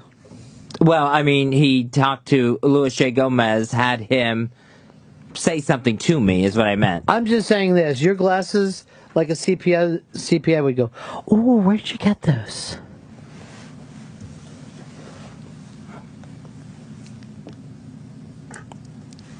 And I have not heard anything from Big J. Okerson. What do you need, apologies from everybody? Well, I'd like to see who's actually serious about this. Do I trust any of them? No. I trusted them before, and that just led to them attacking me for being an older gay man. A much older, less gayer man, which I think was nice of them to say. Every morning I unlock the door. God, I love that song. This is exciting. In True Detective, this is season 2, True Detective, and they have booked porn stars for a big orgy scene. This is going to blow the old True Detective away. The old True Detective had no orgy scenes. I can't wait till this show starts. I'd also try to put Robert Durst into this. I know he'd be open for some acting work. Steve. Hello, Steven. Hello, Ron. I got a question for Fezzy. He's right here, and he's angry. Fez, calm down, relax. If you were able to travel through time in a time machine, find your younger self, and without telling him that you were him, would you have sex with your younger self? That's interesting, Fez. My answer would be no. I wouldn't have sex with my younger self. Why? I've never had a time where I felt I was all that attractive. So I don't think I wouldn't be attracted to my younger self. Let me ask even you, then. So, do you feel that you're too ugly to jerk off yourself? Yeah. I would. So you don't jerk off? No, I do jerk off. But if you're with your younger self, it would just be like you jerking off. Yeah, but it would still be like jerking off another person. Right, you. So I think if you jerk off, then you would have no problem having sex with your younger self. And you certainly wouldn't be able to come out of it and say that you were gay. Because you wouldn't be. Because you were with yourself. You were dancing with yourself. That's what you would be doing, Fez. So even if I had sex with me, it still wouldn't count as having gay sex? No. Does jerking off count as having gay sex? No. That's having sex with yourself. Now, this is the thing for Fez. That thinking is so hard for him. You watch him wince. We should be on TV just to see him like, what does this mean? Brain hurt. Are you still a big fan of Last Man on Earth? Yes, I am. You don't think it's fallen off a little bit since they added all the new characters? No, I still think Will Forte's hysterical. I thought maybe you liked him because he was alone and you could think of him as a gay way. And now he looks like, king of an orgy. Let's suppose you were in the Will Forte thing and you're the last man on Earth and there's women there. Would you fuck them so the species could go on?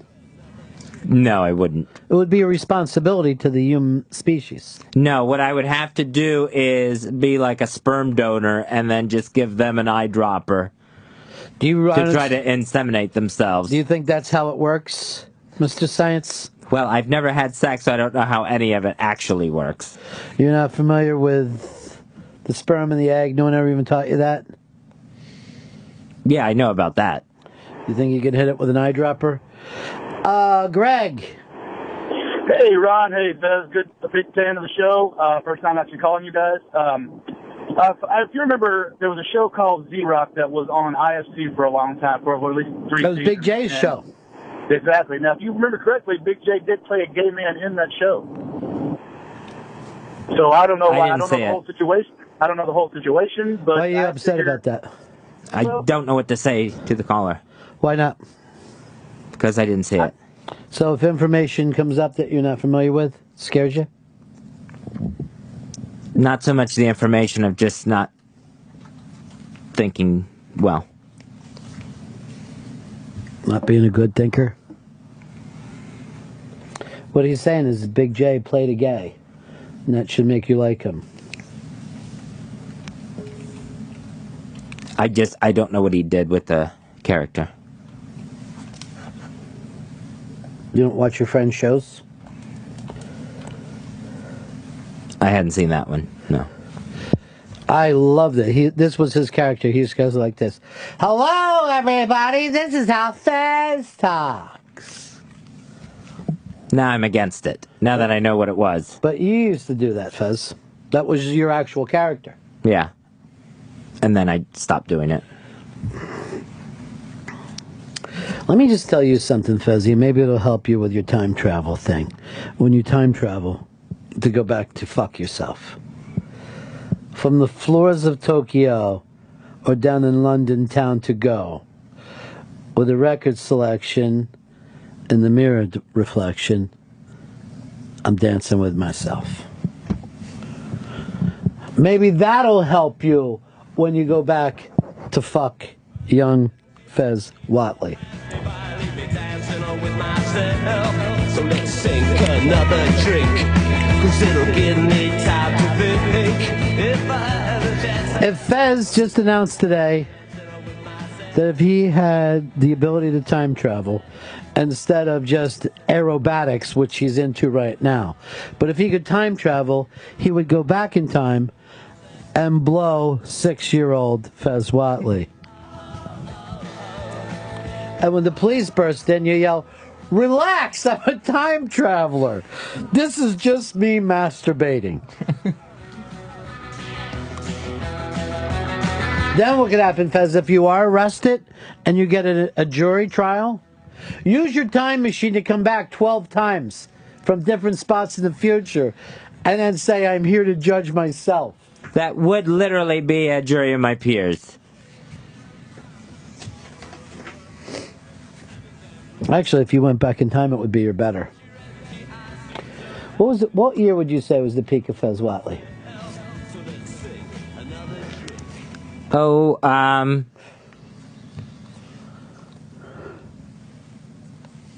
95? Take your time. 95 was your peak. I would say 95 or 2000. Trying to remember. What made it your peak? I think 95 is when It Makes You Fez came out. Came out where? When it was released, when the single dropped. It was just played on our own show. Tony, down in Virginia way. Hey, buddy. Hey, Fez, I have an honest question. If you could take the time machine back to talk to the younger self, would you convince yourself to come out as being gay as a young adult instead of an older adult as you did? Well, I would tell my younger self that you're gay. My younger self wouldn't believe it. So it would take some convincing by the older self to get the younger self to come out. If anybody can convince you, it's you, Fez. All right, why don't I'll be 1995 Fez Watley, and you be elderly Fez Whatley and come back in time and meet me. All right. Hey, Fez, it's me, Fez. Why is there an old woman in my trailer? I'm you. Yeah, you're me. It was like cocks going everywhere. I wish I was taking a jizz shower. I have to talk to you about something important. Why? Because I need to tell you that you're gay. Yes, I play it on the radio from 6 to 10 every morning. I'm gay. No, the rest of the day and the rest of the week as well. You're gay. And you should try to work on that so that you don't wait so long to come out. What I'll do is be a big over-the-top gay like I'm doing now and getting paid for. Tell me I don't get... When did I start wearing that comb-over?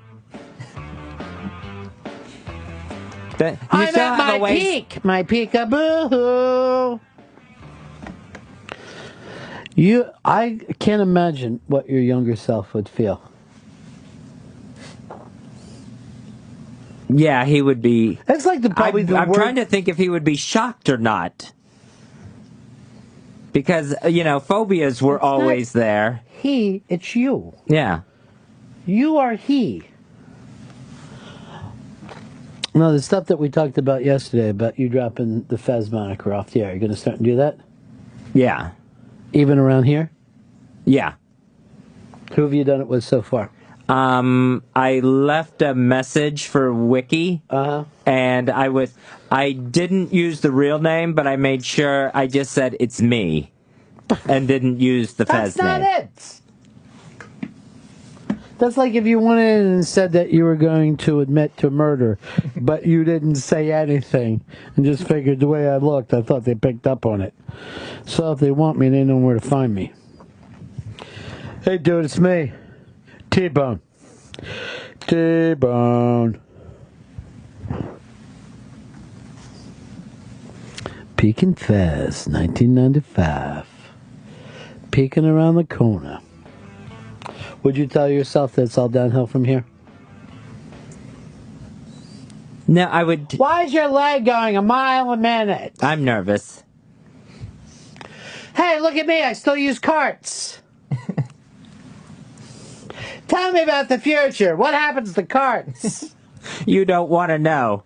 Because you love using carts. Show me pictures of my wife and children that I've always dreamed of. That didn't happen either. Tell me, how's my dad doing? You're not gonna have a very good February 2011. Would you tell yourself stuff like that? Oh, yeah. Yeah, because that would make you comfortable. You know you enough. If you could find out your death date right now, would you do it? No. But that would mean that you could live every other day of your life feeling great about it. You're like, I will go up in that plane because I'm sure I won't die. I know how I die. Murdered by my fucking partner. Time feels like it goes by so fast now that that would make it even quicker. Time takes a cigarette and puts it in your mouth. Look, there's Joe Lesson's like, oh, this overrated bastard. You pull a finger, then another finger, and cigarettes. Eggs are here. Are you going to do this today at 6:45 or whatever? Yeah, and I also have to go get a broom. All I have is a Swiffer. Why'd you point at your dick when you said that?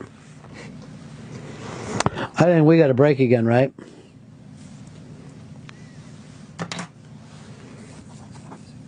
I'm hungry. I guess it's the equinox. I know we got eggs. That's always a good start. If we were on Survivor right now, we'd be so fucking thrilled. Tony's got a question for you, Fez. Sure. Right this hey, way, Tony. Fezzy, is it possible that sometime in the near future you're going to go back and blow yourself as a kid, and maybe that's the event that you have no memory of? Would you rather blow yourself or get blown by yourself? I would rather get blown by myself. This is there. It is. Seriously, if the fucking teacher doesn't fucking yell at us for teasing the retard, I don't know what will. But your comfort with just answering the questions you've been told is just fucking mind blowing. Got blown by myself. Is that a correct answer? I'd rather suck my Swiffer. That's Fez's nickname for his dick. Right back. Ron and Todd. Ron and Fez on Raw Dog Comedy Hits, Channel 99.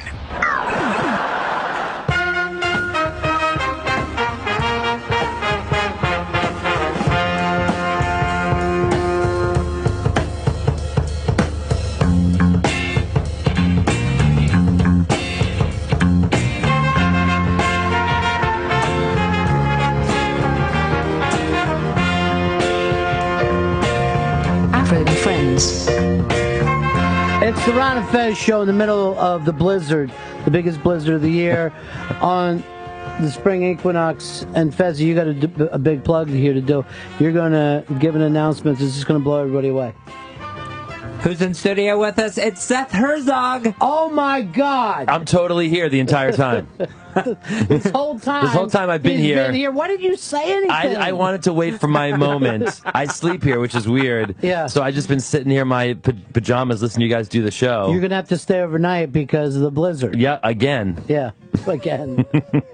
Seth's weekly show, Sweet. That happens every Tuesday at the Slipper Room in New York City. Go to slipperroom.com for tickets, more information.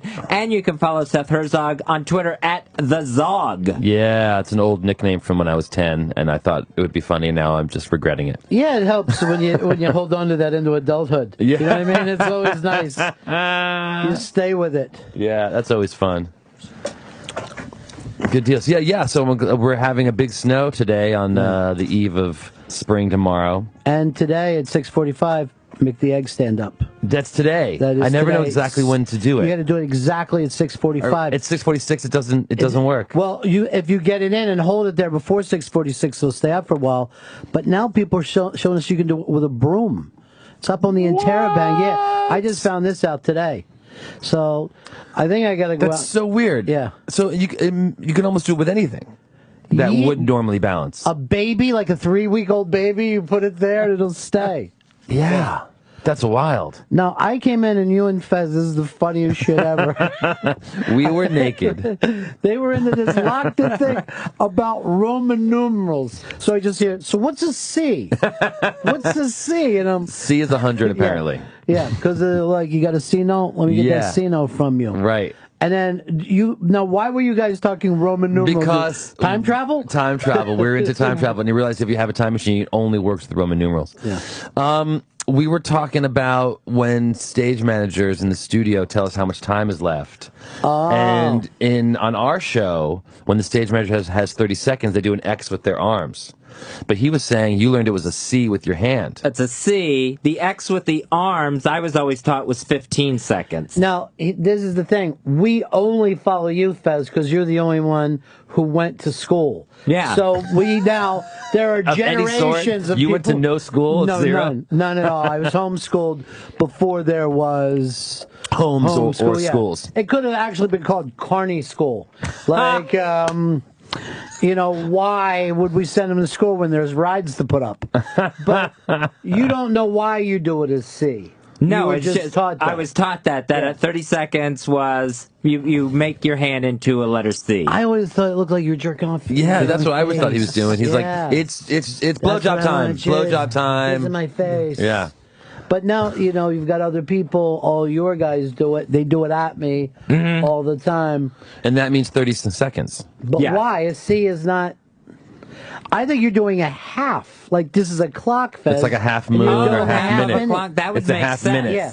I think that's what that is. You never gave that any thought yourself. What do you do if it's a full minute? He just puts one. Yeah. And what do you do if it's an hour and a half before we come back? Then he... It's everywhere. It's all over the place. Yeah. He opens up Tinder. That are you on Tinder, guys? No, I'm not. Too bad. Are you on know. Grindr? No. What? Are you on Finder? I don't think that even exists. That's No, It's it doesn't. Find Him. Find me. Yeah, it's just me. I'm the only one on it, so Yeah. you only find me. You know what? You could go on, Fez, with that mustache. You could go on 1800 Sheriffs. There's a thing just for guys that obsess with the old It's true. sheriff look. It's if true. you want to meet other 19th century sheriffs. But hook everyone's up. picture is Sam. Is Yosemite Sam is everyone's picture. Fez is up to play that in the movie. It's why he's grown. Are you? Yeah. Well, Yosemite Sam's dad. Because you were this close to playing the Lorax. You were like the fifth one. I And heard. then they decided to animate They it. animated, and they're like, you ruined the whole thing. You would have left this show. Yeah, but you know what? You could still just be the one guy that's not animated. They do those things. Yeah. That's nice. I could do that. Maybe they could just even put those little screen capture balls on me for the Lorax 2. Someone's going to put their balls on you if you want to call No them matter screen, what. Call them screen capture if that keeps you from crying. Just write it out, dude. It all With you know, that stash, you will get balls on you anywhere you go. it's true. It is true. Yeah, that's a very attractive stash. I don't know this for sure, but I would imagine it feels good on someone's balls. All right, well, stand up away from that because now you can't see it here, but in the light of day, you can only see the bright side of his mustache. Yeah, no one knows this, but he has a two-tone stash. Yeah. I see a white and gold stash. A lot of people have said they see a black and blue stash. it goes that way. Yeah. Now, the reasoning behind that, a lot of people say, does Fez have a cold? Because they think one side of your face is snotty. It's just darkened. Yeah, it's not. And I go, that's just his attitude. It's not actually happening. No, that's It's just not- his evil side. It's not a one nostril Oh cold. yeah, get up and do like good side, bad Yeah, side. Let's yeah, see how yeah. it works. Yeah. Good side. Evil Fez. That actually, you do look more evil. You That's- got to put that out. That's a Yeah. little bit scary. That is pedophile, and that's the cop. But see, the thing is, the cop is the pedophile. Yes, you find at the end of the movie the cop is the pedophile. Yeah. I don't know how many movies there that I'll like say to my chick, I don't even think that anyone else sees that waitress. I'm always thinking that unless I see a character interact with a lot of people, then I'm like, I think he made up that one. I saw one that was even fucking crazier the other night on cable called Stay, and nobody was real in that. Like everybody at the end. I don't want to give it away for everyone, Right. But it's just hallucinations during a car accident. I'll just put it there. That's what the end of the movie is. It was someone's Yeah. hallucinations at a car accident. Yeah, and everyone that was in the movie was standing over them looking while they were looking down. And I'm going to ruin that movie for you because it's so bad that I don't want you to see I'll put it this way: no one was going to see it. No. No, I mean- one who was listening to this was like, "Damn it! Now I can't go see Stay." Well, Ryan Gosling is in it, and another big star. Where did you see it? I saw it on Cable or something? Epics. On Epics, right? Exactly. Epics, yeah, exactly. Where we get them last. That's their thing. It We turns get 'em out that's adapted from the Lisa Loeb video of the song, where that whole video is also her visions of a car accident. Wow, that In song one take. killed me. Yeah. That song killed me. Literally. You say here. I'll give you a little trivia about that. This is radio trivia. That song is the only time an independent song went to number Yep. one in Yep. history. I know no that. record deal. I know that. They just threw it on the movie. And, I know that. Yeah. Yeah. And Ethan Hawke directed the video and made sure the song was in the film. And yeah, it was the only time it's just a random song made it to number one, and it changed her life. Fez could not be more bored than he is right now. He hates Really? music. He does. He and hates all music, especially music girls talk. with guitars. Yeah, anything with music. He doesn't like the sound of music. He works in radio. Right, but Hates the music. sound of music. He only likes drills and whips. Is there a sound that That's you what- like? No.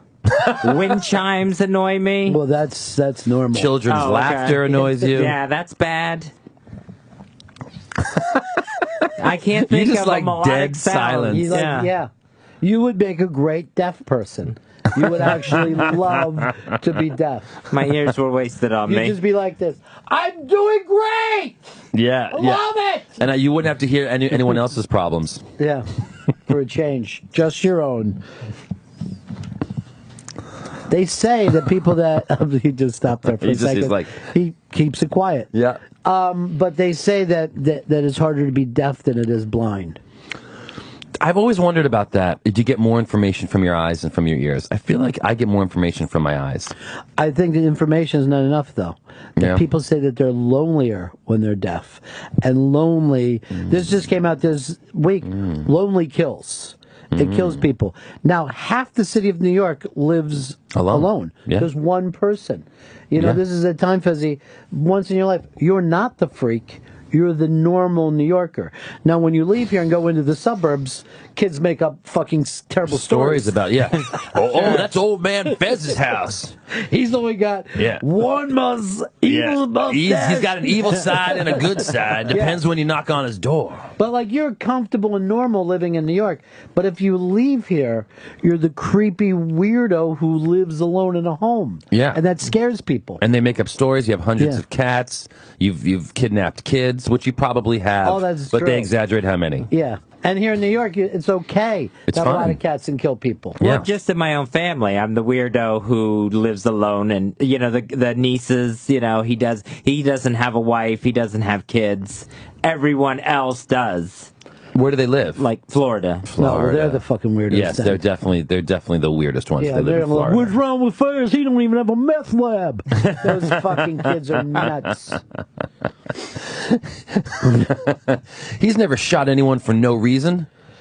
Oh, did that get too real in Florida? Yeah, people in Florida are like, hey, we do other things, like we have Disney. And we eat people's faces. Yeah.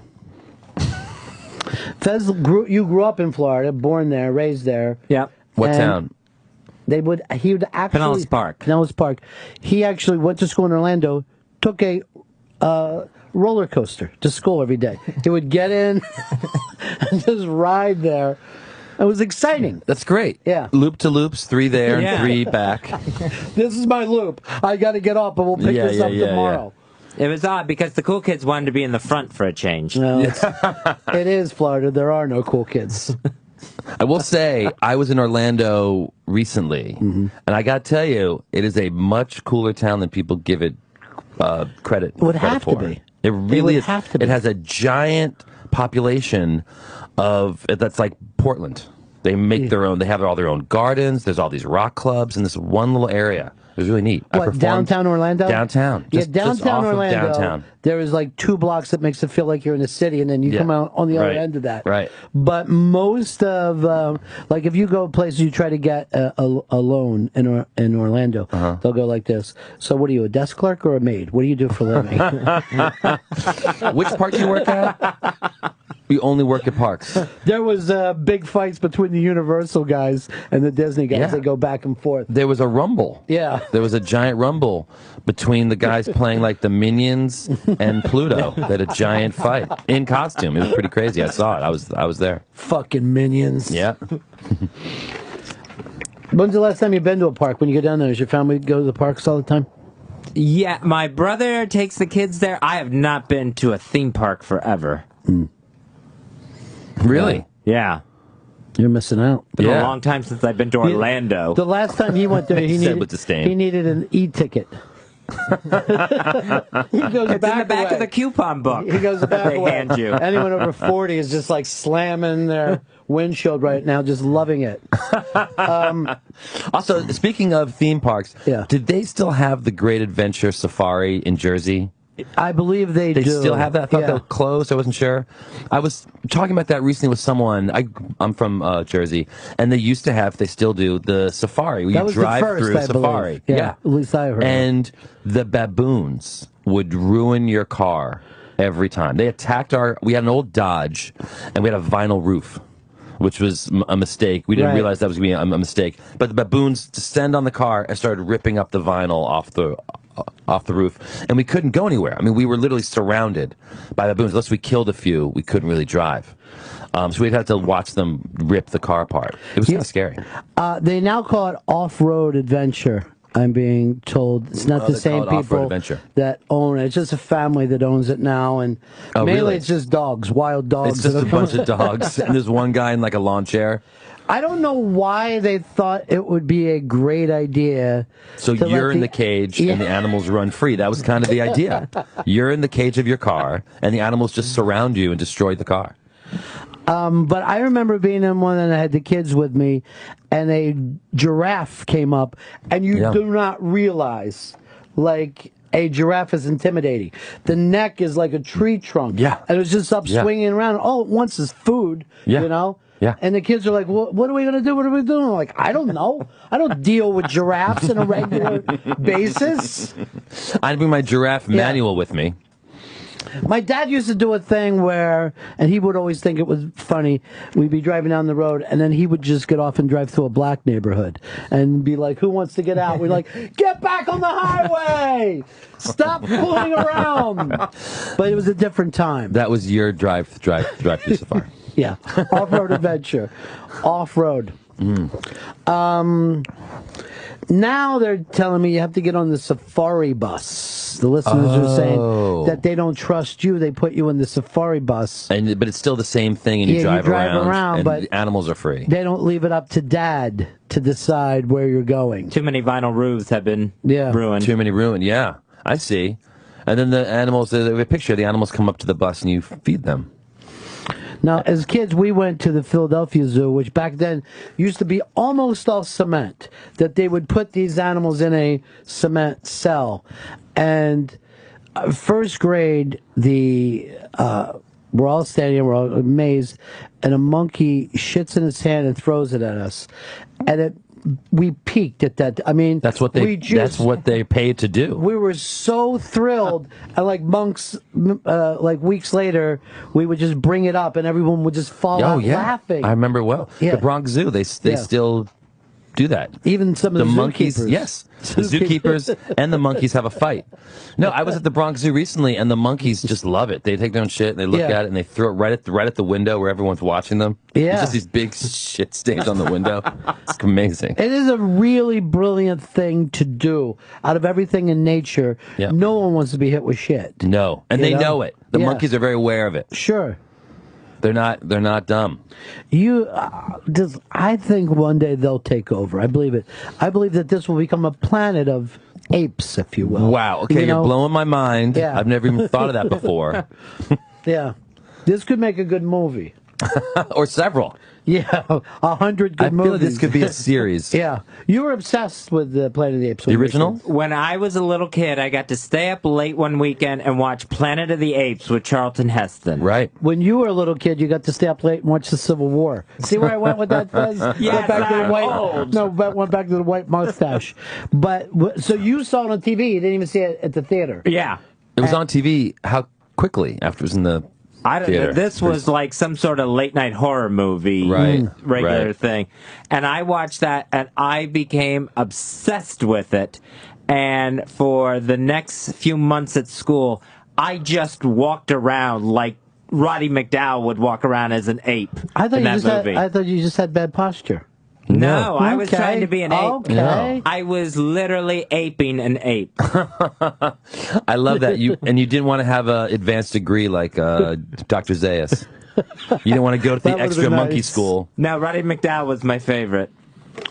Well, there was always that. There's a famous Tonight Show clip where Paul Williams comes to the set dressed in his ape costume, and people. First of all, there's nothing funnier than a monkey in a suit. Anyway, that is as high as you can go in show business. You're an actual monkey in like a suit, like a tie and suit Yeah, and tie. and then they act like they're in a band or one of them's a chauffeur. It's just fucking amazing when monkeys can do that. But when Paul Williams done that, then Johnny would show it for years later as the highlight. of the Tonight Show. There he is. He's just walking out. He's just having a great time. Maybe. We're watching the clip. 73. Those leftover dreams. He's singing. Funny. But here's that rainy day. Oh my God. Look, you can smoke on TV. He's again. smoking on Yeah. TV as Dr. Zayas. Rainy day.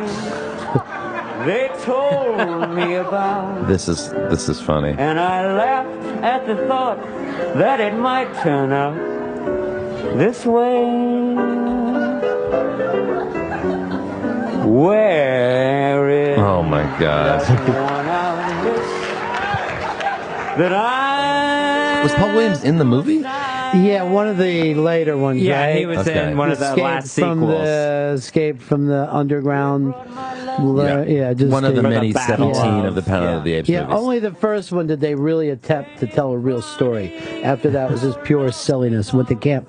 But, you know, Charlton Heston was serious as fuck when he Oh, did yeah. it. He's like, this is really going to be good. Yeah. Imagine a world of apes. It's like this is the new Ben-Hur. Right. This is why I'm supporting the NRA, because if the animals try anything Yeah, against we us. need our guns. Do we only imagine it could be apes that would take over? Is there another animal that we could? I mean, they say dolphins are smart, but not having arms that really And not being able to limits- survive on land is gonna But hurt see, here's them. the thing: 75% of the planet is water. Start to build your undersea worlds, Aquaman style. I feel like the dolphins might be able to take over, but it would only be in a world we don't understand. Like they Right. could take over the undersea world. They might be in charge now. We don't know. You know what? They might have taken under. For all we know, right? Oh snap! No, you didn't. Ready for no, our you fucking didn't. poster. We got the movie poster, Fez. They've Waiting taken for the under. Dolphins take under. Yeah. What? Yeah. Scratch the record. And their football teams are called the People. That's the weird. Wow. That's the backflip, and we're off Right. to Hollywood. The pitch. They're in Miami, but they're actually just called the Cubans.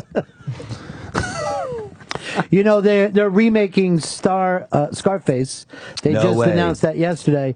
This time, boats are going in the opposite direction. They're leaving Miami. They're going to heading- Cuba. Yeah, but they just announced this last night, and some people are like, "No, you can't remake it. It already was a remake. It was like It a was a- 1930s Yeah. film." Yes. Yeah. So remaking this one kind of makes sense, but I don't know who you would do it with today. I guess They didn't announce anyone attached to it. no, or what the crime? Because I guess if you would have done it years ago, it would be crack, but now it would have to be software or something. You know what I mean? Like, Oh, right. Who I mean, cares is there- about cocaine Yeah, who anymore? cares about any drug? What Right. would you really be going after? And today? there's nothing sexy about like apps. Right? Yeah, You're trafficking in stolen Yeah. apps. it's just nerd town. It's not fun, even slightly. Unless I don't know. Yeah. Well, when North Korea shut down the movie, though, that was pretty exciting. That was interesting. Yeah. What was the biggest crime is that it made that movie like your American duty to go see it, Right. which was a crappy film. Yeah. So you all of a sudden your duty was like, I have to go see this crappy Rogan Franco movie, which normally I love those guys, but Yeah. I think this movie wasn't their best work. Well, because maybe you expected so much out of them. Yeah. You I feel want like- it to be the greatest movie ever. If North Korea wanted it to bomb, just let them release it as is. Right. No one would have seen it. But giving it so much attention, it became a thing. Yeah, I don't know why they thought it was a bad deal anyway. No one was going to believe it. Yeah, You know? it was just a silly movie. And I feel like I haven't seen it, but what I've heard, it even made Kim Jong-un look sort of sympathetic.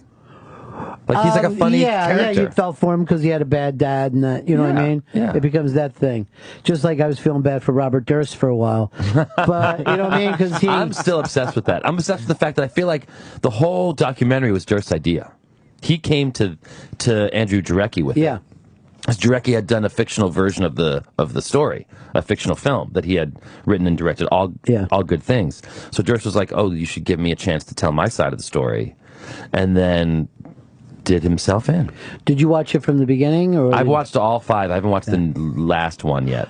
It's the most compelling thing you've ever seen in your life. I know. I can't wait. The I can't way wait. this ends. I've seen the end of 5. Yeah. Where they found the second letter that's written like the thing. I was like, I can't believe they've even opened this up again.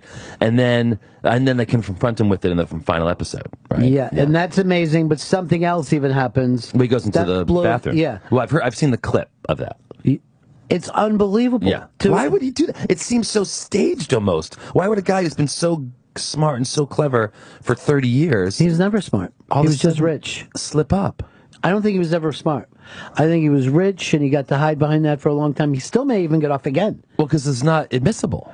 Well, that part I don't know if it's going to be admissible, and I don't know how good the handwriting analysis is, whether you can really prove that fact to people who don't know the story the way you and I do. They're going to find 12 people who haven't watched the who don't movie. know, and they're going to like, what? 20 years ago, and you found a letter, and I'm supposed to put this guy away, and they're spending so much money on this. But it's such a. I think it's such clear evidence. If it's admissible at all, which For it me might and not you, be. yes. But we're not dealing with these great defense attorneys who could turn us inside out. See, You know? I think they're going to have trouble with motive because... Not at all. Because, well, that's the one person, the Susan Berman, that's the one person that he liked. Why would he go kill her? Well, that Did she you liked not him. watch it? Yeah. She knew. He did it. She was in money problems. She's calling him on the phone, saying, I know what you did last summer. And he's like, oh, yeah, don't worry, I'll take care of it. He goes out there to pay her and fucking caps her. Because she's had a meeting with Janine Pirro coming up to talk about it. Has she already ratted him out? No, she was going to. She was going to. And was probably getting money out of him. He had And this paid her was going to- $50,000 already. This was going to go on for a while. Now, who does the mafia normally kill? Their own. They've got to cover stuff up. They say that she had mafia background, so that's what the cops are like. Another mob hit. At least we don't have to look into it. If anything, this guy was lucky a lot. Lucky and rich. Well, they was lucky in the sense that whatever happened to Kathy's body, we never knew anything about it. There's no evidence about that at all. That we don't know. That's a real mystery. I mean, that was very smart to have zero evidence. Now, did you watch the Ryan Gosling movie that was based on that? All Good Things or something else? No, I didn't. Well, in that one, they used the same house. He somehow actually rented the house for the movie that was in it. So I was watching it when I saw that house. I'm like, that house looks like that Ryan Gosling movie. I didn't fucking know until like 20 minutes later when they said, and I did the Ryan Gosling movie. I'm like, shit, this dude's in deep. Now, here's the other thing. The guy who made this money, Jarecki or whatever his name is. Jarecki. He's the son of a billionaire. Yes. And then he invented movie phone. Yes. Everybody that you're looking at here is like, this is like the Billionaires Boys Club. Which is maybe why Durst trusted him. Because he was like, oh, he's another sort of guy like me. But they're very different people. I mean, I know Andrew a little bit. He's a good dude. I've been to that house, his dad's house, which is pretty amazing in Gramercy Park. That giant. His dad's house is on Gramercy Park. They had the Country Music Awards. It was in New York. They had the post party there, and it was country music stars everywhere apparently. But you I don't know who any of them are. You would know. You're like, I guess one of them is Brooks. One of them's Dunn. I guess I don't know. So you're there and you're seeing how the other people it was live. an incredible Unbelievable. house. Yeah. Unbelievable when you've got that kind of money that you're like, and I own this large building that sometimes I sleep in New York City. Yeah. You know? Because if you look at the most expensive places in the city, most of them it's not even their primary residence. You know? They're just here sometimes. That's like a lot of the Europeans. I mean, most Yeah. of the Manhattan apartments, a lot of them are owned by Europeans or Chinese or Russians. Yeah. And they're here whenever they're here. That's why it's so expensive for Americans to live here, because the prices go up. They're like, yes, we have an endless amount of money.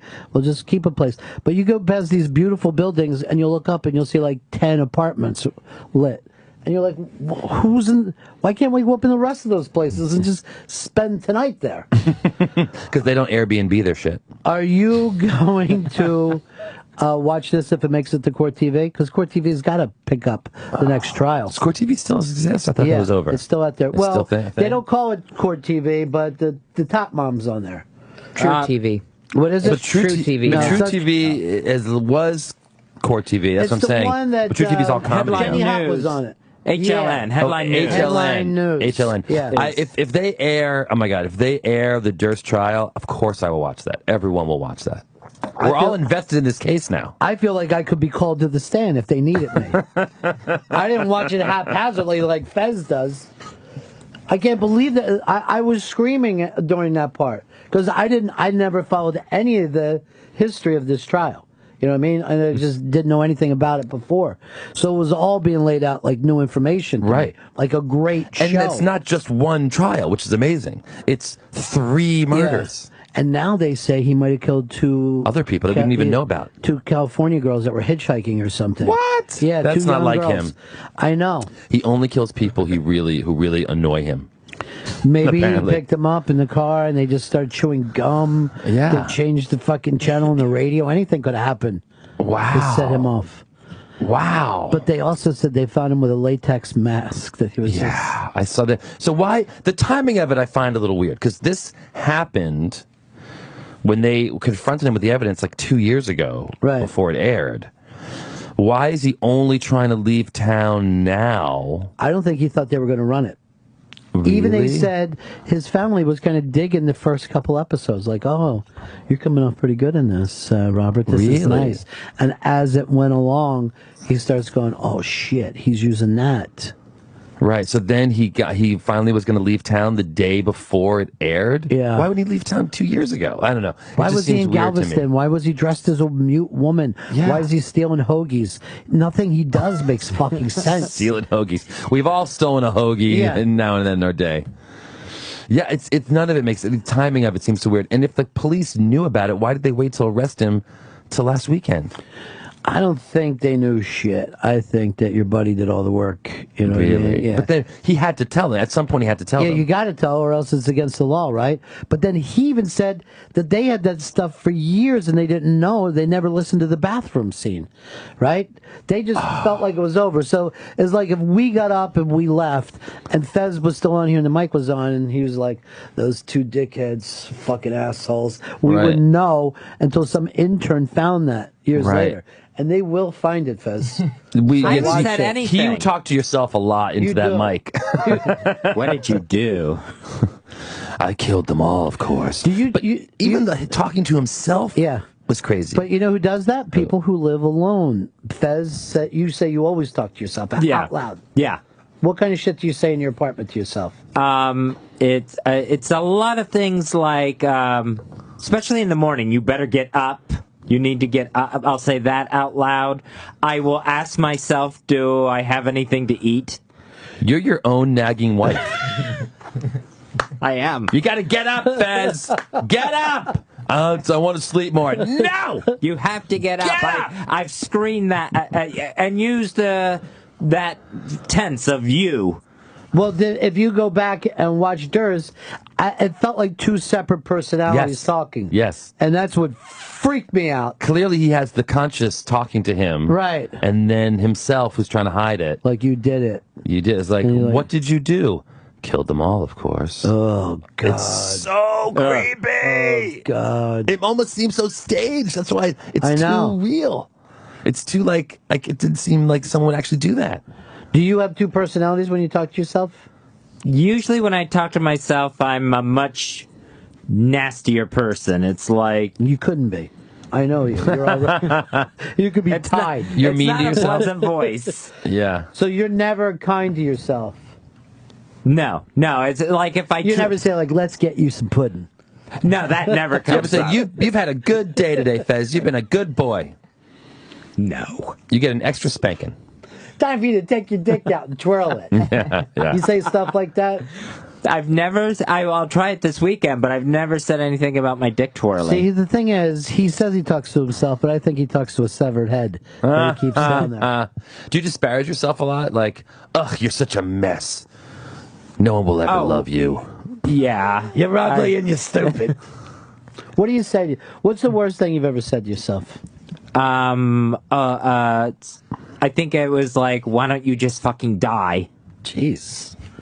Doesn't your other voice realize that they'll die too? I'm fucking Not in the heat of a moment. Bitch. I don't want to get too deep into this, but which parent's voice do you hear saying that? Ooh. I know Wow, without it's him in even my saying it. own voice. But is it your mom's voice or is it your would be dad's my voice? mother's, Your yeah. mother's voice, yeah. See, here's the thing. Fez, you claim that your mom abused you emotionally and even physically when you were a kid. But when he yells at interns, I've seen him like lose it on interns. He calls them little shits, which is what his mom used to call him. And it's like so ridiculous. Like, who calls someone a little shit? I know. And he'll be like, you little shit, you're nothing, I'm going to get it. And like, he'll yell and I'll be like, That's your mom doing that. That's not you. Yeah, it's definitely her voice. See, the thing is, when Fez tells his abuse story, it is no different than anyone else who grew up in the same era. You know, like we come from the smacked era. You know, Yeah. but me and I know my friends, we didn't take it so personal. You know what I mean? We just felt like, you know, you got it coming, and then when it's over, everything returns to normal. Fez held on to it. Like it, right. It hurt his feelings, and not just getting smacked a little bit. And not just his skin, but your I got feelings. spanked. Yeah. I got spanked a fair amount when I was a kid, and I didn't, I never thought of it as abuse. I was like, you know what, I wanted and deserved that spanking. Yeah, sure. Now you pay people to do it. Yeah, extra. I pay my mom extra. I always talk about this. What I did is just took a big bump when they did. As soon as they started smacking, I went down hard, acting like I hit my head, curled up, my shoulders out. Like a soccer player, faking it. Just took a flop. Just took a huge flop and went down. And I would recommend that to abuse That's smart. victims. That's very smart. Yeah, stuntmen this shit. Oh yeah. You can see Seth Herzog next Tuesday at the Slipper Room in New York City. That's for his show, Sweet. That happens every Tuesday. Slipperroom.com for tickets and more information.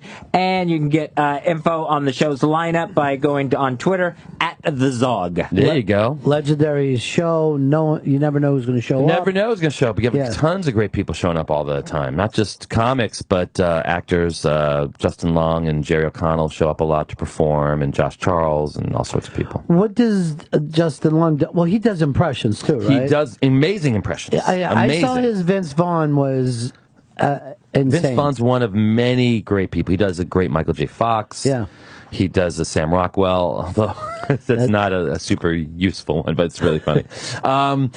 Who else? He does tons. In fact, one of the first bits Justin ever did on my show was I had him backstage, and I would pretend to call these stars on a speakerphone. It's so funny. And he'd be on the mic, and he'd play them all. And then when you find out it's fake, but you find out it's Justin Long, special. Because I think that I could, if I managed his career, turn him into a bigger star than all the people that he impressed. I think Probably. he's amazing. He's so funny and a great actor. Yeah, he does a lot. He's always working in something. Yeah, but I'm saying I could turn him into the type of that they would have to shut the mall down if he showed up. Oh, I He'd see. be Like that big of a star. Bieber style. Yeah, he would be a Bieber. It would be Beatlemania, and people would never stop talking. Whatever he did would be in the papers. But that's cool that you get people. Yeah, and I like would say one of the most other underrated hilarious actors is Jerry O'Connell. Love Jerry O'Connell. He comes to the show, nothing prepared, and has the audience in stitches just telling stories from his life. Like, people are crying. Very funny dude. Every story ends with Pez, cherry flavored Pez. Always Pez. There's always a Pez in there. I think he might even be stopping in again soon. I'm not sure about that. He's in New York for a while. He's doing a show. Yeah, he's doing Broadway again. Yeah, he's actually doing a play the part that Justin did this summer in Williamstown that Jerry's going to do on Broadway. So you've got this incredibly hip show going on. Yeah. But you never think, oh, how do I go next here with that? No, we are. Taking on the road could be interesting. Hard to organize the right group and get everyone's tour scheduled together and all that stuff. But we're first, looking to make it a show. TV show. Yeah. Exactly how I want to be. A lot of people, what I'm realizing, a lot of networks don't want to do stand-up on TV, even if it's a little bit. Yeah. They don't want to do it. I think, if you notice, Comedy Central's really the only place that does any kind of stand-up on TV. And they only show it at like 12. Midnight. Yeah. No one, because it doesn't sell apparently. No one watches it. But Showtime's doing a little stand-up. I mean, they do a little bit, but not a lot. It's not a thing people want. It's hard to believe. Yeah, because it's very cheap. And plus, you see Kevin Hart does a tour of stadiums. Louis turns around and sells out where the Knicks can't sell out anymore. Right. It's just, I think it's more of a live medium than it doesn't translate as well on tape. The danger of being with live stand-up. Yeah, it's also about the vibe in the room. Yeah. And I get that. It is about the vibe of the room, and watching stand-up on TV doesn't have the same vibe as if you're in the room. But if you do a show, you can mix it up. But I like nothing better than short stand-up clips. Right, like 3 minutes, 4 minutes. Yeah. If somebody come out, do your greatest shit and leave me with a, wait, who was that guy? I want to turn back. This all happened so fast. Because you could kill me like that. Maybe it's because I grew up watching, late night TV. But the hour I get where it's a struggle for some people to stay with. But a variety show, an old school variety show is where you want to be. Exactly. So it will do like a half-hour format where me and whoever the co-host is be someone different every week. We do like 5 minutes of like topical banter, maybe like a tape sketch, a little bit of stand-up, a bit with my mom, and then another stand-up, and that's it. So what do your big and music? Some Let's music somebody again. cool. Like maybe like the last bit will be like during the credits, someone playing a song, someone hip, It could be great. Anyway, and also my mom and I are doing a new thing together on True TV. Actually, we're going to tape some stuff on. They have a new show called How to Be a Grown Up. And what are you guys doing together? We're going to riff on topics about being a grown up, like her generation's version and my generation's version of like whatever the grown up thing is. And now there's even people younger than you that it's even changed again. It changes every 5-10 years now. Yeah. What people expect out of grown-ups. That's a brilliant bit. Yeah. All right, I'm stealing that, and I'm stealing your variety show. One quick question. I get a hold of Justin Long and Jerry O'Connor. These are great ideas, dude. Thank you. These are and shows I'll be I'm going to back. watch. I'll be back next to talk about it when they actually happen. You know what you ought to do? Sometimes bring your mom in with you. I would love that. She would love that. She would love that. She is so funny. You literally never know what she's going to say, and it's literally never something you could have predicted. Now, did you know that as a kid, or did you just think this is how moms are? I didn't realize how particularly unique she was till I was older. Yeah. I knew she was funny in this way that she didn't expect. That wasn't an unexpected funny. It's like she doesn't think she's funny until us kids would point out, like, how could you? That's not something people say. Like, why would you say that? And everyone has that relationship with their parents to a certain extent. But then as I got older and sort of dragged her on stage, I realized that like not only is she a particularly unique character, but people also relate to her. And she has a new hip now, so she's home. She got a brand new hip. That is staying current. She's staying current. She's very much a hipster. Cyborg. She's a cyborg. She has a machine arm and shoulder and now hip. She's more machine than woman now. She's going to last till she's 400 years old. It's frightening when you think about it. Fez, did you feel like you now as a grown-up were the same kind of grown-up your parents were? I feel like I'm probably a more immature grown-up. Yeah, that's what I mean. I mean, I remember when my dad's like, I got home from World War II in the Navy, bought a townhouse, you know what I mean? Like, he, at 21, was already had put behind any childish things. Yeah, we're definitely, I feel like I'm totally different. Yeah. My parents had 3 kids and divorced by my age. Sure. They already burnt out. They had already bought and sold 3 homes. Yeah, and they were already like you still have like these dreams, like, hey, maybe I could do that show. Yeah, like, life doesn't work. They were done. Done. Yeah, I remember being a kid, and the old men in my family who were physically beat up from the factories. Now that I look back, they were probably in their 40s. Yeah. And I'm talking about guys who would sit in the dark and smoke Pall Mall. Sit in the dark and smoke Pall Mall. Life had just beat the shit out of them. I never got the fact that my dad's fun was work. Like, if he had some time off, he was, like, building shelves or redoing the lawn. My dad built a summer home while we used to go to the beach, and they live in that home now. And every summer, he would just build another part of it. Where is it? Down in Maryland on the Chesapeake Bay. Great. Yeah, he had bought the piece of property, and then we went in, we put in the foundation. That would take maybe a year or two whenever they had extra money, and he'd take a buddy down, and we have like home movies of them, this thing slowly being built over years. That's amazing. And if I'll give him credit, it's like, well, I didn't put in the wiring, I brought a guy in. I'm like, why are you playing this down? We're physically inside something that you built with your own hands. Yeah. That's amazing. Yeah. I had a different summer home experience. My mom's parents had a rickety, rusty trailer in the woods upstate behind a hotel. And they would use the hotel facilities. Wow. But I never really thought it wasn't part of the hotel. I thought it was part of the hotel. But it was literally just a trailer in the woods, like 30 yards from the hotel. And we would swim in the pool and play. But that's the end of that old upstate hotel experience, too. You cut the tail end of that. Yeah. You know, it really is. When those things used to be glamorous, you know? And we all 6 of us would stay in this trailer home, like sleep on the floor. It's so silly. I know, man. I remember like roughing it a lot as a kid, and my kids never have had that experience because I didn't want to do it again as an adult. Right. I don't want to sleep in a sleeping bag. No. It's insane. No, exactly. Like, why would you? If you're not going to do it, they're not going to do it. Then they've never camped. No, they don't understand. They don't know what that. a tent is. Yeah, they have no idea. I mean, we would basically go on my dad's fishing vacations, and I can remember, and I wouldn't know how to do this. My mom would make meals on an open fire. Like, I can remember she would bring like pots and pans and would be like frying the fish, and in the morning she's making pancakes over an open fire. And I was just like, I wouldn't have no idea how to pull that off today. Oh my God. It's not hard. Yeah. But you have to have some kind of knowledge of how to do it. At least the knowledge of this is acceptable.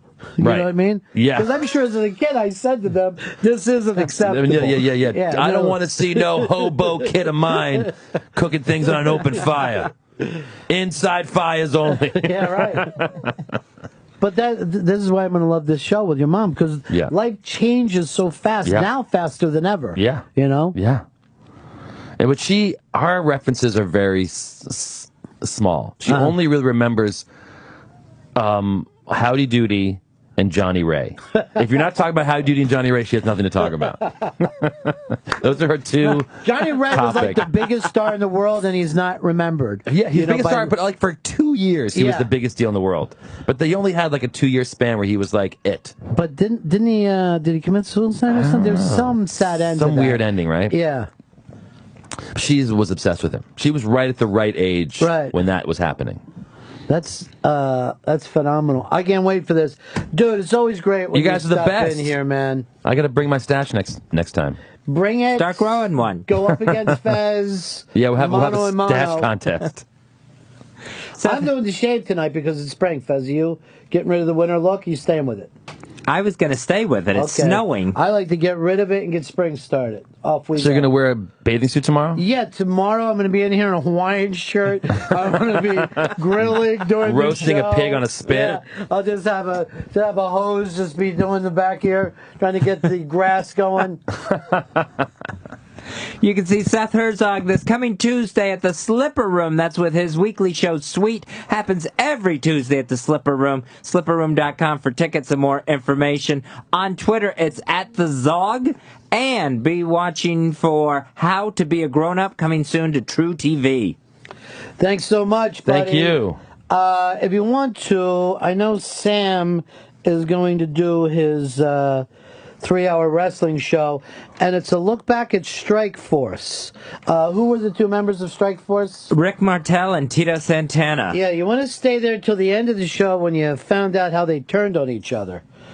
So one of them turned bad, I imagine, Fez? Yes. That happens. I won't say which. Yeah. I'm willing to bet this. There will come a day when Fez is going to kick me through the barbershop window. That will be when he finally turns. And when they do turn in that situation, Fez, it's always longer than the audience wanted. In the old days. Oh, yeah. It would be like a full year after the audience said this is coming. Send in the interns because we got to do a quick flip on this. You got anything else you need to plug, Fez? Oh, my Unmasked tonight with who? Paul Fig. Hey, am I crazy or should we do one of these with Seth one day? We should totally do that. We should totally do it. I will take my mask off. All right, because I am tired of this fake character that yes. you have. So Paul Fig tonight, right? Paul Fig tonight on Indie 102 at 9 p.m. And anything else to promote, or is that it? You got anything you need to plug? And I believe that's it. All right. Take care, everybody. Good to see you again. You too, guys. See you next time. That's the Edge of my show.